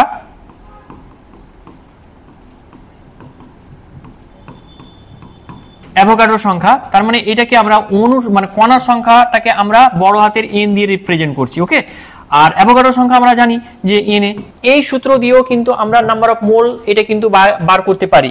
যেমন একটা উদাহরণ যদি আমরা দেখি, যে ধরো তোমাকে বলা হলো যে কার্বন ডাই অক্সাইড একটা গ্যাস নেওয়া হলো, কার্বন ডাই অক্সাইড গ্যাসের মধ্যে কণার সংখ্যা কত আছে, কার্বন ডাই অক্সাইড গ্যাসের মধ্যে কণার সংখ্যা আমি বলে দিচ্ছি, এখানে অণু আছে, তো অণুর সংখ্যাটা তোমাকে বলে দেওয়া হলো যে অণুর সংখ্যা আছে কোনো একটা মানে কার্বন ডাই অক্সাইড গ্যাসের কন্টেনারে, একটা কন্টেনার নিলাম আমি, এই কন্টেনারে কার্বন ডাই অক্সাইড গ্যাস আছে, ওকে, কার্বন ডাই অক্সাইড গ্যাস আছে। অণুর সংখ্যা কত না, অণুর সংখ্যা এই যে নাম্বার অফ অণু এটা দেয়া আছে ধরো 6.022 ইনটু 10 টু দি পাওয়ার 25, এতটি তোমার হচ্ছে কার্বন ডাই অক্সাইডের অণু আছে। দিয়ে তোমাকে বলা হলো যে এখানে কত মোল কার্বন ডাই অক্সাইড আছে, এটা যদি বলে তাহলে কিভাবে মানে বার করব, তাহলে আমার এন দেয়া আছে, অর্থাৎ অণুর সংখ্যা দেয়া আছে, পরমাণু যদি দেয়া থাকতো, পরমাণুর সংখ্যা যদি দেয়া থাকতো তবে সেখানে পরমাণু টার্মটা ইউজ করতাম। যদি ধরো যেগুলো পরমাণু আকারে থাকে, হিলিয়াম গ্যাস পরমাণু আকারে থাকে, যদি কপার যদি দেয়া থাকতো, এটা তো কপারটা তো তোমার হচ্ছে তাকে আবার গ্যাসীয় অবস্থায় নিয়ে যেতে হতো, ঠিক আছে। তো যাই হোক আমি মানে গ্যাসের কথা বলছি, তো এই ক্ষেত্রে আমার অণু সংখ্যা দেয়া আছে এটা, তাহলে এইখান থেকে আমরা মোল সংখ্যা কিভাবে বার করব, তাহলে মোল সংখ্যা বার করার সূত্র হচ্ছে এটা, তাহলে এখানে আমরা বসিয়ে দিই এন ইজ ইকুয়াল টু কত হবে, তাহলে এন এর মান এখানে বড় হাতের এন এর মান অর্থাৎ কণার সংখ্যা বা অণু সংখ্যা এখানে দেয়া আছে, তার পরিমাণটা হচ্ছে 6.022 ইনটু 10 টু দি পাওয়ার 25, এটা দেয়া আছে। আর আমরা জানি অ্যাভোগাড্রো সংখ্যা দিয়ে ভাগ করতে হবে, তাহলে অ্যাভোগাড্রো সংখ্যা সমান হচ্ছে 6.022 ইনটু 10 টু দি পাওয়ার 23, এটাকে যদি আমরা ভাগ করি তাহলে কি পাবো, এই পাওয়ারটা উপরে যদি তুলে দিই এটা কেটে যাবে, আর পাওয়ারটা যদি উপরে তুলে দিই তাহলে কত হবে 100, ঠিক আছে, 10 টু দি পাওয়ার 2 পড়ে থাকবে, 10 টু দি পাওয়ার 2 মানে হচ্ছে 100 এত মোল। তাহলে কোনো একটি গ্যাসের মধ্যে কণার সংখ্যা যদি তোমাকে বলে দেয় তাহলে তুমি কি করবে, তার মোল সংখ্যা কিন্তু বার করতে পারবে। একইভাবে আর একটা উদাহরণ তোমাদের বলা যেতে পারে, যেমন ধরো বলে দিল যে কার্বন ডাই অক্সাইডের কণার সংখ্যা হচ্ছে একটি, মানে একটি অণু, একটি অণু মানে কত মোল, এটা যদি জিজ্ঞেস করে তাহলে তুমি কিভাবে বার করবে, তাহলে এখানে এটা কি দেয়া আছে, অণু সংখ্যা দেয়া আছে, তার মানে এন এর মান দেয়া আছে, বোঝা গেল। তাহলে এন এর মান যদি দেয়া থাকে তাহলে আমি অণু সংখ্যা কি মানে মোল সংখ্যা কিভাবে বার করব, তাহলে মোল সংখ্যা মানে কি, মোল সংখ্যা মানে হচ্ছে এন বার করতে হবে মোল সংখ্যা, তাহলে একটি অণু মানে কত মোল এটা যদি ক্যালকুলেশন করতে বলে তাহলে এন বাই এন এ, তাহলে 1 divided by 6.022 into 10 to the power 23, এই এটা যেটা হলো সেটাই হচ্ছে কি না তোমার হচ্ছে মোল সংখ্যা। তাহলে আমরা অণুর সংখ্যা যদি পেয়ে যাই তাহলে মোল সংখ্যা কিন্তু অনায়াসে ক্যালকুলেশন করতে পারি এই সূত্রের সাহায্যে, ওকে। এরপরে মোল সংখ্যার আর একটু সূত্র আমরা পড়বো, ঠিক আছে। মোল সংখ্যা নির্ণয় করার জন্য এন ইজ ইকুয়াল টু আর কি লেখা যায়, আমি টোটাল এখন 3টে পদ বলেছি। এক হচ্ছে যখন ভর দেওয়া থাকবে, দ্বিতীয় নাম্বার হচ্ছে এসটিপি তে যখন আয়তন দেওয়া থাকবে তখন 22.4 লিটার, কিংবা যদি আয়তনটা যদি সিসিতে থাকে তাহলে যেটা বলেছিলাম যে সেটা হচ্ছে 22,400 দিয়ে ভাগ করতে হবে। তৃতীয় নাম্বার যেটা বললাম মোল সংখ্যা মানে অণু সংখ্যা যদি দেওয়া থাকে তাহলে অ্যাভোগাড্রোর সংখ্যা দিয়ে ভাগ করতে হবে, তাহলে আমরা কি পাবো, মোল সংখ্যা পেয়ে যাবো, ওকে। তাহলে মোল সংখ্যা কাউন্ট করতে হবে, কত মোল আছে পদার্থটা সেটা কাউন্ট করতে হবে, কারণ সেইখান থেকে বিভিন্ন ইনফরমেশন কিন্তু আমরা বার করতে পারবো। যেমন তোমার হচ্ছে পদার্থের আয়তন কত হবে, বা তোমার বলতে পারবো যে কত অণুর সংখ্যা থাকবে বা পরমাণু সংখ্যা থাকবে, তার মধ্যে প্রোটন সংখ্যা, নিউট্রন সংখ্যা, ইলেকট্রন সংখ্যা এগুলো ক্যালকুলেশন করতে পারবো, বা সেক্ষেত্রে আমরা ভরটাও ক্যালকুলেশন করতে পারবো, এতগুলো ক্যালকুলেশন করতে পারবো। তাহলে অণুর সংখ্যা আর 3টে বললাম। চতুর্থ নাম্বারটা হচ্ছে কি, চতুর্থ নাম্বার হচ্ছে যদি এখন যদি গ্যাসের আয়তনটা এসটিপি না হয়, এনটিপি না হয়, তাহলে স্ট্যান্ডার্ড কন্ডিশনে যদি না হয় তাহলে তো 22.4 লিটার দিয়ে ভাগ করে বা 22.4 বা 22,400 দিয়ে ভাগ করে তো আমি সেটা মানে তোমার হচ্ছে মোল সংখ্যা বার করতে পারবো না।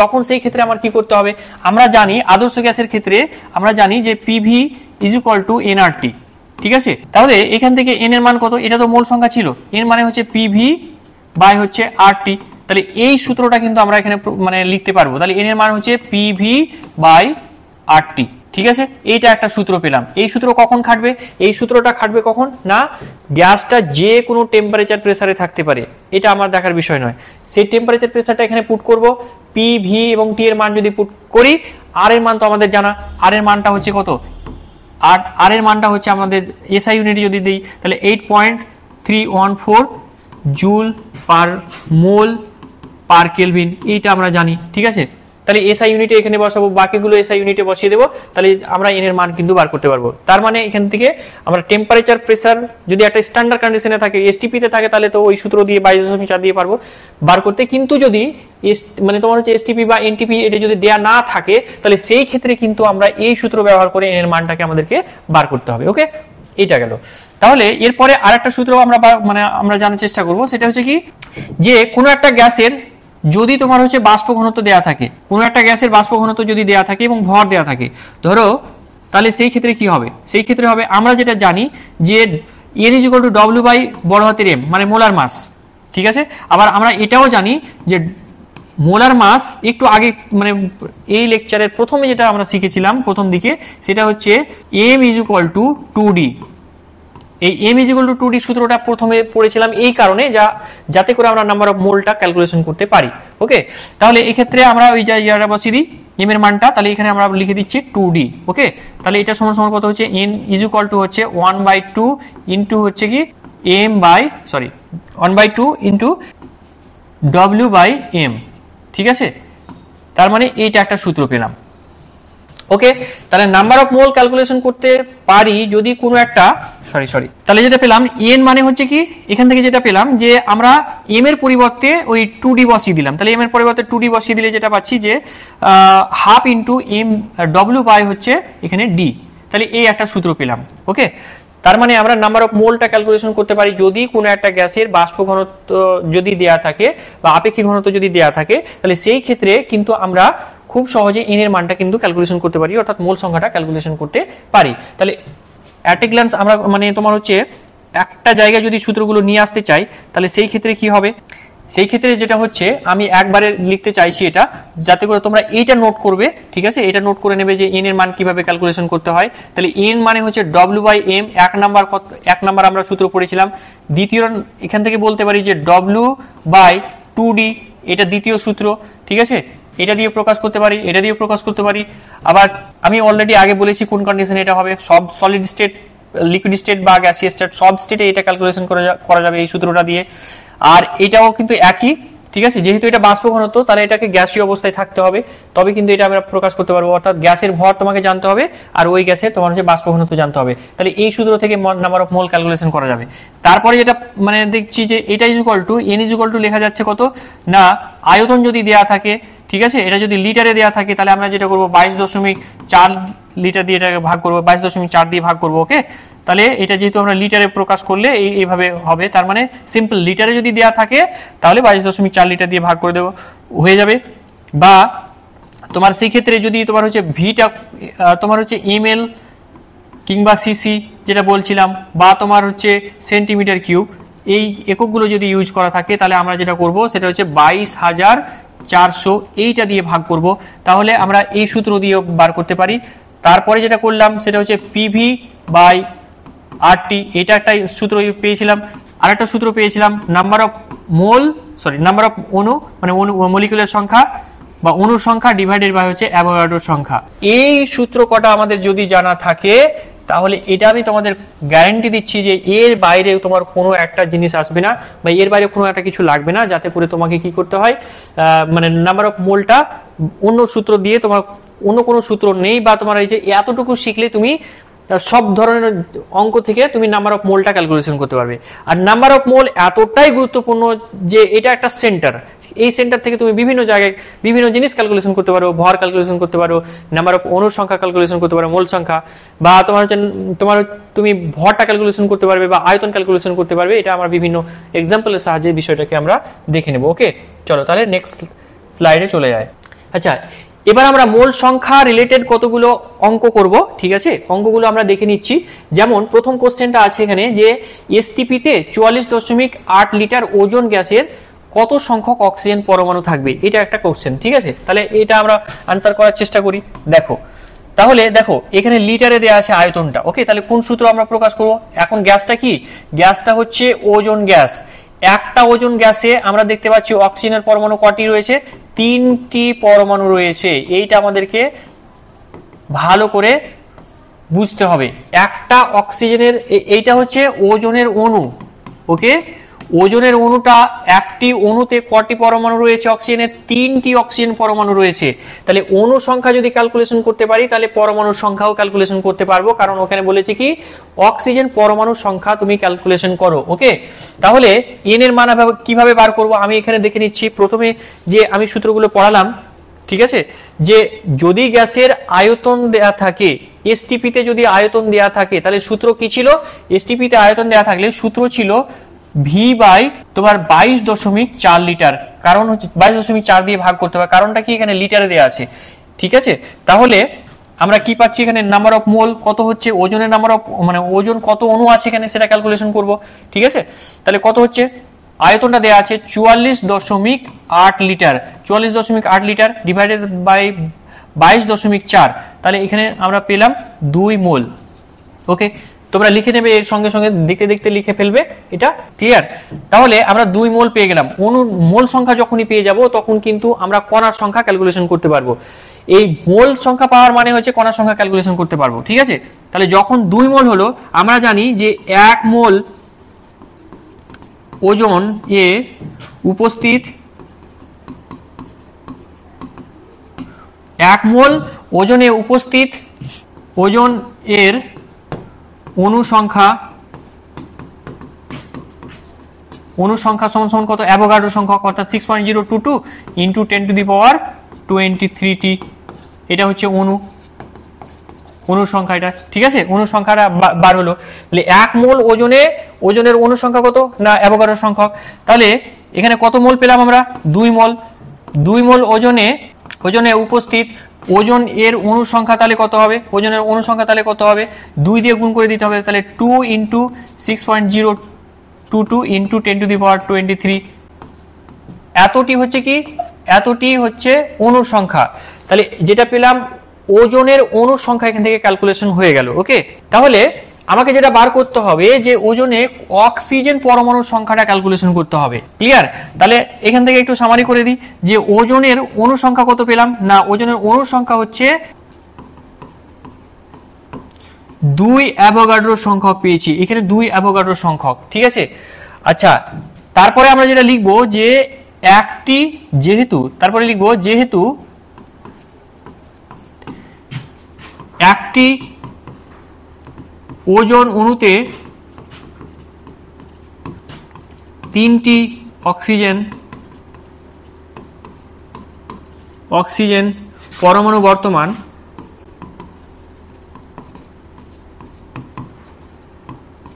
কি বললাম?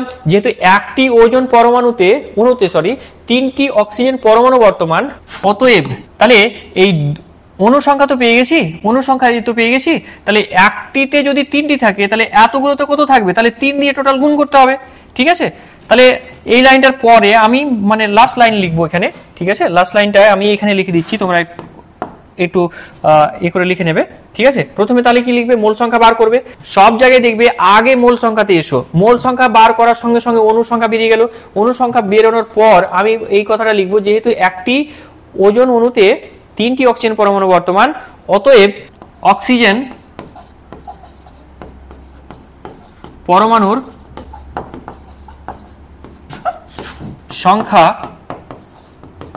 সমান সমান 3 দিয়ে তাহলে আমাকে গুণ করতে হবে। 3 ইন্টু এই যে এখান থেকে পেয়েছিলাম 2 ইন্টু অ্যাভোগাড্রো সংখ্যা অর্থাৎ 6.022 ইন্টু 10 টু দি পাওয়ার 23 এতটি, ওকে।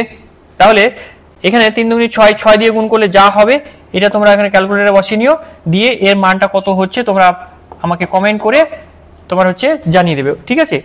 অ্যাপসে এখানে তোমাদের আবার বলি যে এই যে অঙ্কগুলো বিভিন্ন ধরনের এমসিকিউ, ঠিক আছে, বিভিন্ন ধরনের এমসিকিউ বা তোমার প্র্যাকটিস সেট বা নোটসগুলো তোমার এলিট অ্যাপসে দেওয়া আছে, সেটা তোমরা ডেসক্রিপশন বক্সে গিয়ে এলিট অ্যাপসটি ডাউনলোড করো এবং সেখান থেকে প্র্যাকটিস করো। এবং তোমরা যেটা করবে এই অঙ্কগুলো যেভাবে করছি সেভাবে করো, এবং যদি তোমাদের কোনো কোয়ারি থাকে তাহলে আমাদের তোমার এলিট যে অ্যাপস বা ইউটিউব চ্যানেল আছে আমাদের ইউটিউব চ্যানেলে, সেখানে তোমরা কমেন্টের মাধ্যমে অবশ্যই জানাবে, ওকে। তাহলে তোমাদের দায়িত্ব হচ্ছে এই জায়গাটা তোমরা জানাও যে কতটা হচ্ছে, ক্যালকুলেটর বসিয়ে এটা তোমরা বলে ফেলবে, ঠিক আছে, লিখে ফেলবে। আচ্ছা, তোমাদের আরেকটু এখানে জিনিসটা বলে দিই যে এই পরমাণু সংখ্যাটা ক্যালকুলেশন কিভাবে করলাম। তাহলে আগে তোমাকে ক্যালকুলেশন করতে হবে কি অনুর সংখ্যা, আগে অনুর সংখ্যা ক্যালকুলেশন করতে হবে। দেখো অনুর সংখ্যা ক্যালকুলেশন করতে হবে। অনুর সংখ্যা আমরা কিন্তু এখানে বার করে ফেলেছিলাম, এইটা হচ্ছে টোটাল অনুর সংখ্যা, এতটা বার করে ফেলেছিলাম। আবার একটু বিষয়টা বোঝো, অনুর সংখ্যা যদি তোমার হচ্ছে বার হয়, তাহলে পরমাণু সংখ্যা বার করতে গেলে তোমাকে এখানে 3 দিয়ে গুণ করতে হবে। কেন? কারণ এই যে একটা অণুতে যদি 3টে থাকে, তাহলে ওই যে অত সংখ্যক অণু আছে, তাহলে অত সংখ্যক অণুতে পরমাণু সংখ্যা কত বেরোবে, সেটা হচ্ছে 3 দিয়ে গুণ করতে হবে। কারণ কি, একটা অণুতে যেহেতু 3টে অক্সিজেন পরমাণু আছে, সেই কারণেই তোমাকে এটা করতে হবে, 3 দিয়ে গুণ করতে হবে, তবেই তোমার হচ্ছে অক্সিজেন পরমাণুটা বেরোবে। ওকে, চলো পরের কোশ্চেনে আমরা চলে যাই। দেখো এর পরের কোশ্চেন হচ্ছে যে এসটিপিতে 112 লিটার কার্বন ডাই অক্সাইড গ্যাসে কত সংখ্যক অক্সিজেন পরমাণু বর্তমান। ঠিক আছে, তাহলে এখানেও কিন্তু কি আছে না, এখানে তোমার হচ্ছে লিটারে দেওয়া আছে 112 লিটার। তাহলে এন এর মান এখানে কিভাবে ক্যালকুলেশন করব? এন এর মান ক্যালকুলেশন করে লিটারে আগে বসিয়ে দিই, 112 লিটার ডিভাইডেড বাই 22.4। তাহলে এন এর মান কত বেরোবে? এখানে তো কার্বন ডাই অক্সাইডের অণু আছে, ঠিক আছে, তাহলে এটা যদি ক্যালকুলেশন করি তাহলে যেটা দেখবো যে 5 বেরোবে। ওকে, তাহলে 5 মোল। এটাই হচ্ছে মজা, যে এই কোনো একটা যদি গ্যাসের আয়তনটা দেয়া থাকে এসটিপিতে, তাহলে খুব সহজে নাম্বার অফ মোল আমরা এখানে ক্যালকুলেশন করতে পারি। যেমন এই যে আয়তনটা দেয়া আছে সমান সমান হলো কার্বন ডাই অক্সাইড হচ্ছে 5 মোল, তাহলে এন এর মান আমরা কি পেলাম? 5 মোল পেলাম। ওকে, তাহলে বলা হচ্ছে যে কত সংখ্যক অক্সিজেন পরমাণু বর্তমান। তাহলে একটা কার্বন ডাই অক্সাইডের অণু যদি দেখি আমরা, তাহলে একটা কার্বন ডাই অক্সাইডের অণু, এই যে যদি এদিকে তাকাও, তাহলে দেখবে যে এই অণুটাতে আমরা দেখতে পাচ্ছি যে একটা কার্বন আছে আর দুটো অক্সিজেন। আমার কোনটা ক্যালকুলেশন করতে বলেছে? অক্সিজেন পরমাণুর সংখ্যা ক্যালকুলেশন করতে বলেছে। তার মানে একটি অণু, এখানে কটা তোমার পরমাণু আছে অক্সিজেনের? দুটি। একটি অণুতে দুটি তোমার হচ্ছে দুটি অক্সিজেন পরমাণু বর্তমান। ঠিক আছে, একটি কার্বন ডাই অক্সাইডের অণুতে দুটি অক্সিজেন পরমাণু বর্তমান, অর্থাৎ কার্বন ডাই অক্সাইডের অণুর সংখ্যা যদি বার করে ফেলি, তাকে 2 দিয়ে গুণ করলে সেখানে পরমাণু মানে অক্সিজেন পরমাণু সংখ্যাও কিন্তু ক্যালকুলেশন করা হয়ে যাবে। এভাবে আমাদের ক্যালকুলেশন করতে হবে। কিন্তু যদি কার্বন ডাই অক্সাইডে যদি কার্বনের পরিমাণটা যদি জিজ্ঞেস করতো যে কার্বন কত পরিমাণে আছে, কার্বনের সংখ্যাটা কত, তাহলে আমরা কি করতাম? একটা অণুতে কার্বন আছে একটাই, তার মানে অণু সংখ্যা যা কার্বনে মানে কার্বন ডাই অক্সাইডে কার্বনের মানে যে পরমাণু তার সংখ্যাও কিন্তু একই হবে। ওকে, এটা মাথায় রাখতে হবে। তাহলে এখানে আমরা ক্যালকুলেশন করে ফেলি। তাহলে 1 মোল মানে তোমার হচ্ছে কার্বন ডাই অক্সাইডের পরিমাণ পেয়েছি 5 মোল। ঠিক আছে, তাহলে 5 মোলে তাহলে সিম্পল আমি একটা শর্টে করে দিচ্ছি। তাহলে 5 মোলে অণু সংখ্যাটা কত হবে? 1 মোলে অণু সংখ্যা কত তোমার হচ্ছে অ্যাভোগাড্রো সংখ্যা। তাহলে 5 মোল কার্বন ডাই অক্সাইড, 5 মোল কার্বন ডাই অক্সাইড সমান সমান কত? 6.022 ইন্টু 10⁻23 ইন্টু হচ্ছে 5। এতটি কি হবে? এতটি কার্বন ডাই অক্সাইডের CO2 এর অণু। এটা অণু সংখ্যা ক্যালকুলেশন করা হলো। ওকে, তাহলে 1 মোলে হচ্ছে অ্যাভোগাড্রো সংখ্যক, তাহলে 5 মোলে 5 দিয়ে গুণ করে দিলে এখানে কিন্তু অণু সংখ্যা আমরা বার করতে পারলাম। তাহলে পরমাণু সংখ্যা এবার ক্যালকুলেশন করতে হবে, অক্সিজেন পরমাণু সংখ্যা ক্যালকুলেশন করতে হবে। আমরা দেখতে পেলাম যে একটি অণুতে হচ্ছে দুটি অক্সিজেন পরমাণু আছে, তাহলে এতগুলো যদি অণু থাকে তাহলে তাকে 2 দিয়ে গুণ করলে আমরা অক্সিজেন পরমাণু সংখ্যা পেয়ে যাব। তাহলে অতএব অক্সিজেন পরমাণুর সংখ্যা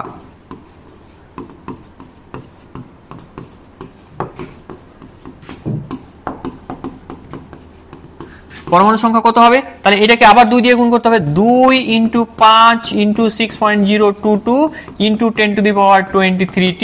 এটা হচ্ছে অক্সিজেন পরমাণু। ওকে, পরমাণুর সংখ্যা। তাহলে এটা সমান কত হবে?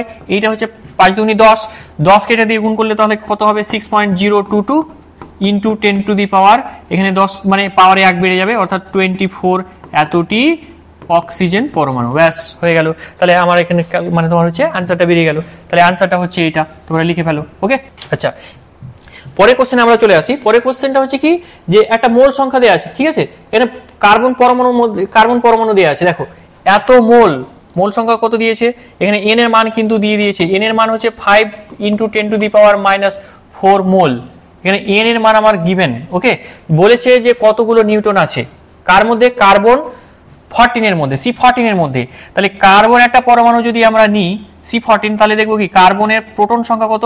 প্রোটন সংখ্যা আমরা জানি, কার্বনের প্রোটন সংখ্যা হচ্ছে 6টি। কার্বনের প্রোটন সংখ্যা হচ্ছে 6টি।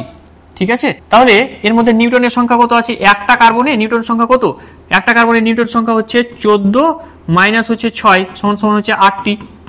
ওকে, তাহলে একটি কার্বন পরমাণুতে 8টি নিউটন আছে, এটা আমরা পেয়ে গেলাম। আচ্ছা, নাম্বার অফ মোল যখন দেয়া আছে সেইখান থেকে কিন্তু কার্বন পরমাণুর সংখ্যা আমরা বার করতে পারি। ঠিক আছে, 1 মোল যদি পদার্থ থাকে আর সেখানে যদি কণা হিসেবে পরমাণু থাকে তাহলে পরমাণুর সংখ্যাটা কত হবে? 1 মোল পরমাণু মানে কত? অ্যাভোগাড্রো সংখ্যক। তাহলে এইখানে কত মোল আছে আমার আগে বার করতে হবে কি? আমাকে বার করতে হবে আগে পরমাণুর সংখ্যা। পরমাণুর সংখ্যা C14 পরমাণুর সংখ্যা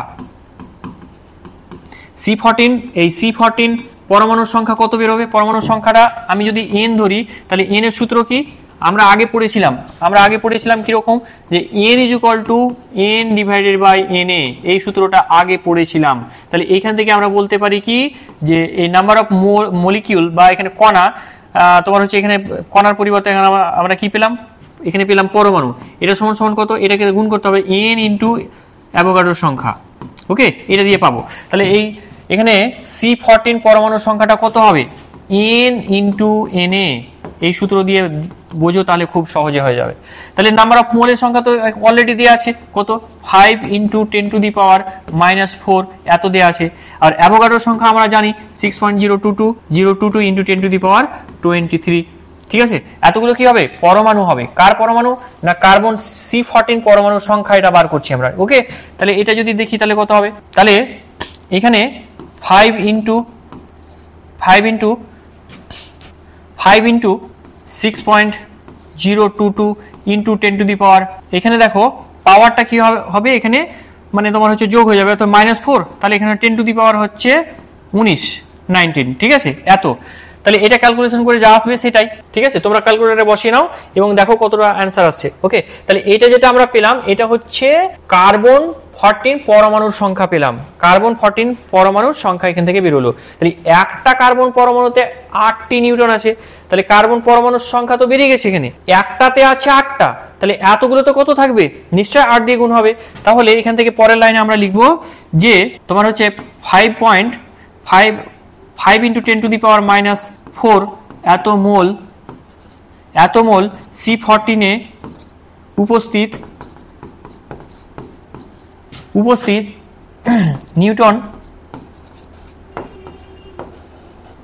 নিউটনের পরিমাণ বলতে সংখ্যা, নিউটনের সংখ্যা সমান সমান কত হচ্ছে? না এখানে আবার আমাকে যেটা হচ্ছে 8 দিয়ে গুণ করতে হলো। তাহলে 8 into 5 into 6.022 into 10 to the power 19 এতটি। ঠিক আছে, এইটা আমার বেরিয়ে গেল অ্যান্সার। এটা তোমরা ক্যালকুলেটরে বসাও, যেটা অ্যান্সার আসবে সেটা উত্তর করে রাখবে। ওকে, এটা তোমরা ডেসক্রিপশন বক্সে গিয়ে কমেন্ট করে আমাকে জানাবে। ওকে, তাহলে আমরা পরের অঙ্কতে চলে যাই।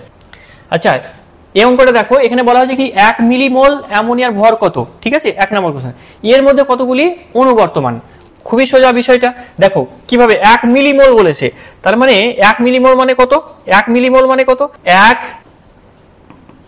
মিলিমোল মানে হচ্ছে 10 টু দি পাওয়ার -3 মোল। ঠিক আছে, তার মানে আমরা কি পেয়ে গেলাম? মানে মোল সংখ্যা পেয়ে গেলাম। এটাই কি? এটাই মান, n এর মান দেওয়া আছে। ওকে, দিয়ে বলেছে অ্যামোনিয়ার ভর কত। তাহলে আমরা জানি এখানে মোল সংখ্যা পেয়ে গেলাম 1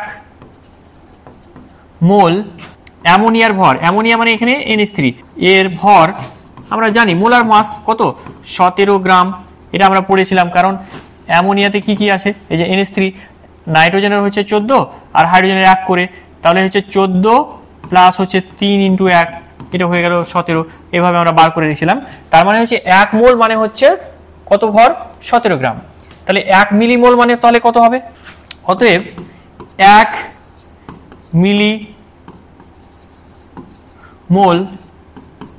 অ্যামোনিয়া এর ভর সমান সমান কত? 17 ইন্টু হচ্ছে 10 টু দি পাওয়ার, এখানে দেখো এখানে কত মোল সংখ্যা এখানে গুণ করে দাও, 10 টু দি পাওয়ার -3, তাহলে -3 হয়ে গেল। ঠিক আছে, তাহলে এটাই হচ্ছে এত গ্রাম। আশা করি বুঝতে পেরেছো। তাহলে 1 মোলের ভর হচ্ছে 17 গ্রাম, তাহলে 10 টু দি পাওয়ার মাইনাস তোমার হচ্ছে কত? 10 টু দি পাওয়ার -3 এত মোলের ভর হচ্ছে এটা। তাহলে এটা দিয়ে গুণ করে দিতে হবে। তাহলে এটা যদি গুণ করো তাহলে যেটা বের হবে 0.017 গ্রাম। 1000 দিয়ে ভাগ করলে আমরা এটা পাবো। ঠিক আছে, আশা করি বুঝতে পেরেছো। তাহলে ডব্লিউ বা তোমার হচ্ছে ভরটা কিন্তু আমরা এইভাবে ক্যালকুলেশন করে ফেলতে পারলাম। তার মানে 1 মিলিমোল অ্যামোনিয়ার ভর কত না 0.017 এত হচ্ছে গ্রাম। এটাকে কেজিতে কনভার্ট করতে পারো তুমি, কেজিতে যদি করো তাহলে আরো তোমাকে 1000 দিয়ে ভাগ করতে হবে, মানে এটা করতে পারো, অসুবিধা নেই। তাহলে এরপরে হচ্ছে এর পরের পার্টটুকু, এর মধ্যে অ্যামোনিয়ার কতগুলো অণু বর্তমান। ঠিক আছে, আমরা দেখতে পেয়েছি এখানে 1 মিলিমোল মানে অলরেডি আমি বলে দিয়েছি যে এত মোল।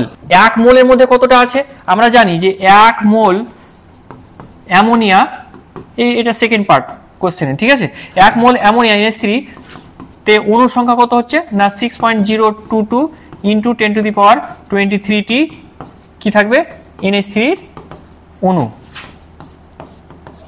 ঠিক আছে, অণু। তাহলে আমরা দেখতে পাচ্ছি কি কত মোল আছে 10⁻³ মোল আছে অ্যামোনিয়া আছে। তাহলে এটা সমান সমান কত দাঁড়াবে না এটাকে গুণ করে দিতে হবে। তাহলে 6.022 ইন্টু 10⁻23 ইন্টু হচ্ছে 10⁻³ এতটি অণু।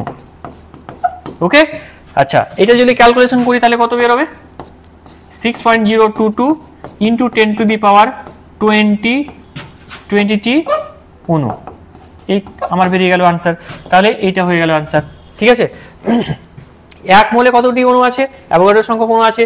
তাহলে 10⁻³ মোল তোমার হচ্ছে এতে কতটা থাকবে না এটা দিয়ে গুণ করে দিতে হবে।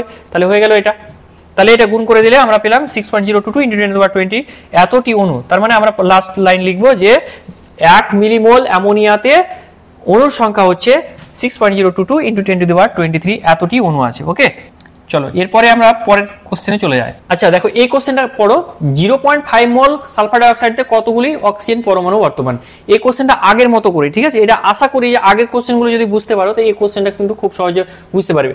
এন এর মান কিন্তু এখানে দেয়া আছে, ঠিক আছে, সালফার ডাইঅক্সাইডের দেয়া আছে।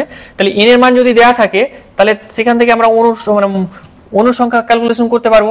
এটাকে অণু সংখ্যা ক্যালকুলেশন করতে গেলে কত হবে ইকুয়াল টু এন এ। তাহলে এটা দিয়ে ক্যালকুলেশন করে নিতে পারবো আমরা, 0.5 কে দিয়ে ক্যালকুলেশন করে নিতে পারবো। এবং এখান থেকে যেটা করতে হবে যে তোমার হচ্ছে সালফার ডাইঅক্সাইডের একটা সালফার ডাইঅক্সাইডের অণুতে অক্সিজেন পরমাণুর সংখ্যা কত আমরা দেখতে পাচ্ছি একটি অণু সালফার ডাইঅক্সাইডে 2টি অক্সিজেন পরমাণু বর্তমান 2টি অক্সিজেন পরমাণু বর্তমান। তার মানে সালফার ডাইঅক্সাইডের অণু সংখ্যা যদি পেয়ে যাই এখান থেকে তো পাবো, সালফার ডাইঅক্সাইডের অণু সংখ্যা পেয়ে যাব। এবার তাকে আমরা 2 দিয়ে যদি গুণ করে দিই তাহলে অক্সিজেন পরমাণু সংখ্যা ক্যালকুলেশন করে ফেলতে পারবো। তোমরা এই ক্যালকুলেশনটা করে, ঠিক আছে, আমাকে কমেন্ট বক্সে জানাবে যে অ্যানসারটা কত আসছে। ওকে, এটা তোমাদের কাজ। আচ্ছা লাস্ট অঙ্কটা এখানে আমরা দেখি যে এখানে 4 ডিগ্রি সেন্টিগ্রেড উষ্ণতায় 9 ml জলে উপস্থিত প্রোটন সংখ্যা কত। ঠিক আছে, এখানে যেটা দেয়া আছে তোমার হচ্ছে আয়তনটা দেয়া আছে, কিন্তু 4 ডিগ্রি সেন্টিগ্রেড উষ্ণতায় এটা তো জলটা লিকুইড আকারে থাকে, তাই না, তরল অবস্থায় থাকে। তাহলে আমাদেরকে এখানে কিন্তু ভরটাকে বার করতে হবে। 4 ডিগ্রি সেন্টিগ্রেড উষ্ণতায় আমরা জানি জলের ঘনত্ব হচ্ছে 1 গ্রাম প্রতি সিসি। তার মানে যত সিসি তোমার হচ্ছে যত ml তুমি জল নেবে তত গ্রাম তার ভর হবে। তাহলে জলের ভরটা কত পেলাম, W ইজ ইকুয়াল টু কত না 9 গ্রাম পাবো। কারণ কি 1 গ্রাম মানে হচ্ছে কি 1 ml মানে 1 গ্রাম, যেহেতু 4 ডিগ্রি সেন্টিগ্রেড উষ্ণতায় জলের ঘনত্বটা ম্যাক্সিমাম, সেটা হচ্ছে প্রতি গ্রাম মানে প্রতি সিসিতে পাওয়া যায়। তার মানে সেখানে যত ml জল তত তার ভরটা হচ্ছে তত গ্রাম, এই কারণে আমরা পাচ্ছি। তাহলে W এর মান পেয়ে গেলাম। তাহলে W এর মান যদি পেয়ে যাই তাহলে কি পাবো, N এর মান এখান থেকে পেয়ে যাবো W বাই হচ্ছে 18 কারণ মোলার মাস। তাহলে এখানে পেয়ে যাচ্ছি 0.5 মোল। ওকে, 0.5 মোল পেয়ে যাচ্ছি। তাহলে মোল সংখ্যা যদি পেয়ে যাই, মোল সংখ্যা পেয়ে গেলে তাকে আমরা যদি সেখান থেকে যদি অণু সংখ্যা বার করতে চাই তাহলে কি করতে হবে, মোল সংখ্যা পেলাম এখানে, তাহলে মোল সংখ্যা পেলে অণু সংখ্যা বার করতে গেলে কি করতে হবে, মোল সংখ্যা ইনটু অ্যাভোগাড্রো সংখ্যা, এটা করে দিলে কি হচ্ছে না আমরা টোটাল অণু সংখ্যা এখান থেকে পেয়ে যাচ্ছি। এই অণু সংখ্যা পেয়ে গেলে আবার প্রোটন সংখ্যা পেতে গেলে কি করতে হবে, এটা হচ্ছে অণু সংখ্যা, ঠিক আছে। তাহলে অণু সংখ্যা থেকে প্রোটন সংখ্যা পেতে গেলে কি করতে হবে, দেখো এখানে আছে জল, তাহলে একটি জলের অণুতে কটি প্রোটন আছে ক্যালকুলেশন করি। একটা হাইড্রোজেনের প্রোটন সংখ্যা হচ্ছে একটি, ঠিক আছে। তাহলে হাইড্রোজেন থেকে পাচ্ছি 2টি প্রোটন আর একটা অক্সিজেনের প্রোটন সংখ্যা হচ্ছে 8টি, তার মানে টোটাল হচ্ছে 10টি প্রোটন থাকছে, 10টি প্রোটন। একটা অণুতে হচ্ছে 10টি প্রোটন, এটা তোমরা নিজের ভাষায় লিখে ফেলো, ঠিক আছে, যেহেতু ক্লাসটা লেন্দি হয়ে যাচ্ছে তাই আমি শর্টে করছি, তোমরা কিন্তু এটা সুন্দর করে খাতায় টুকে নেবে। তাহলে আমরা প্রথমে কি করব, প্রথমে যেটা করব যে অণুর সংখ্যা বার করব। কার না 9 ml জলে প্রথমে 9 গ্রাম বার করলাম, তারপরে আমরা ওখান থেকে বার করলাম কি মোল সংখ্যা বার করলাম, মোল সংখ্যা বেরিয়ে গেল হাফ মোল। এবার হাফ মোল বেরিয়ে গেলে সেখান থেকে জলের অণুর সংখ্যা বার করব, তাহলে হাফ ইন্টু অ্যাভোগাড্রোর সংখ্যা দিয়ে বার করে ফেললাম। এবং একটা অণুতে তোমার হচ্ছে 10টা প্রোটন আছে, তার মানে যদি প্রোটন সংখ্যা টোটাল বার করতে যাই তাহলে যেটা করতে হবে যে অণুর সংখ্যা, এই অণুর সংখ্যাকে 10 দিয়ে গুণ করতে হবে, তার মানে হচ্ছে 0 পয়েন্ট যেটা দাঁড়াবে 0.5 ইন্টু 6.022 ইন্টু 10⁻23, আর এর সঙ্গে আবার গুণ করতে হবে ওই 10কে। ওকে, তাহলে এইটা যা আসছে উত্তর সেটাই, তাহলে এটা করে ফেলো, দিয়ে অ্যান্সারটা কি বেরোবে তোমরা এটা কমেন্ট করে জানাও। ওকে, এতটি হচ্ছে প্রোটন সংখ্যা। তাহলে আমার প্রোটন সংখ্যা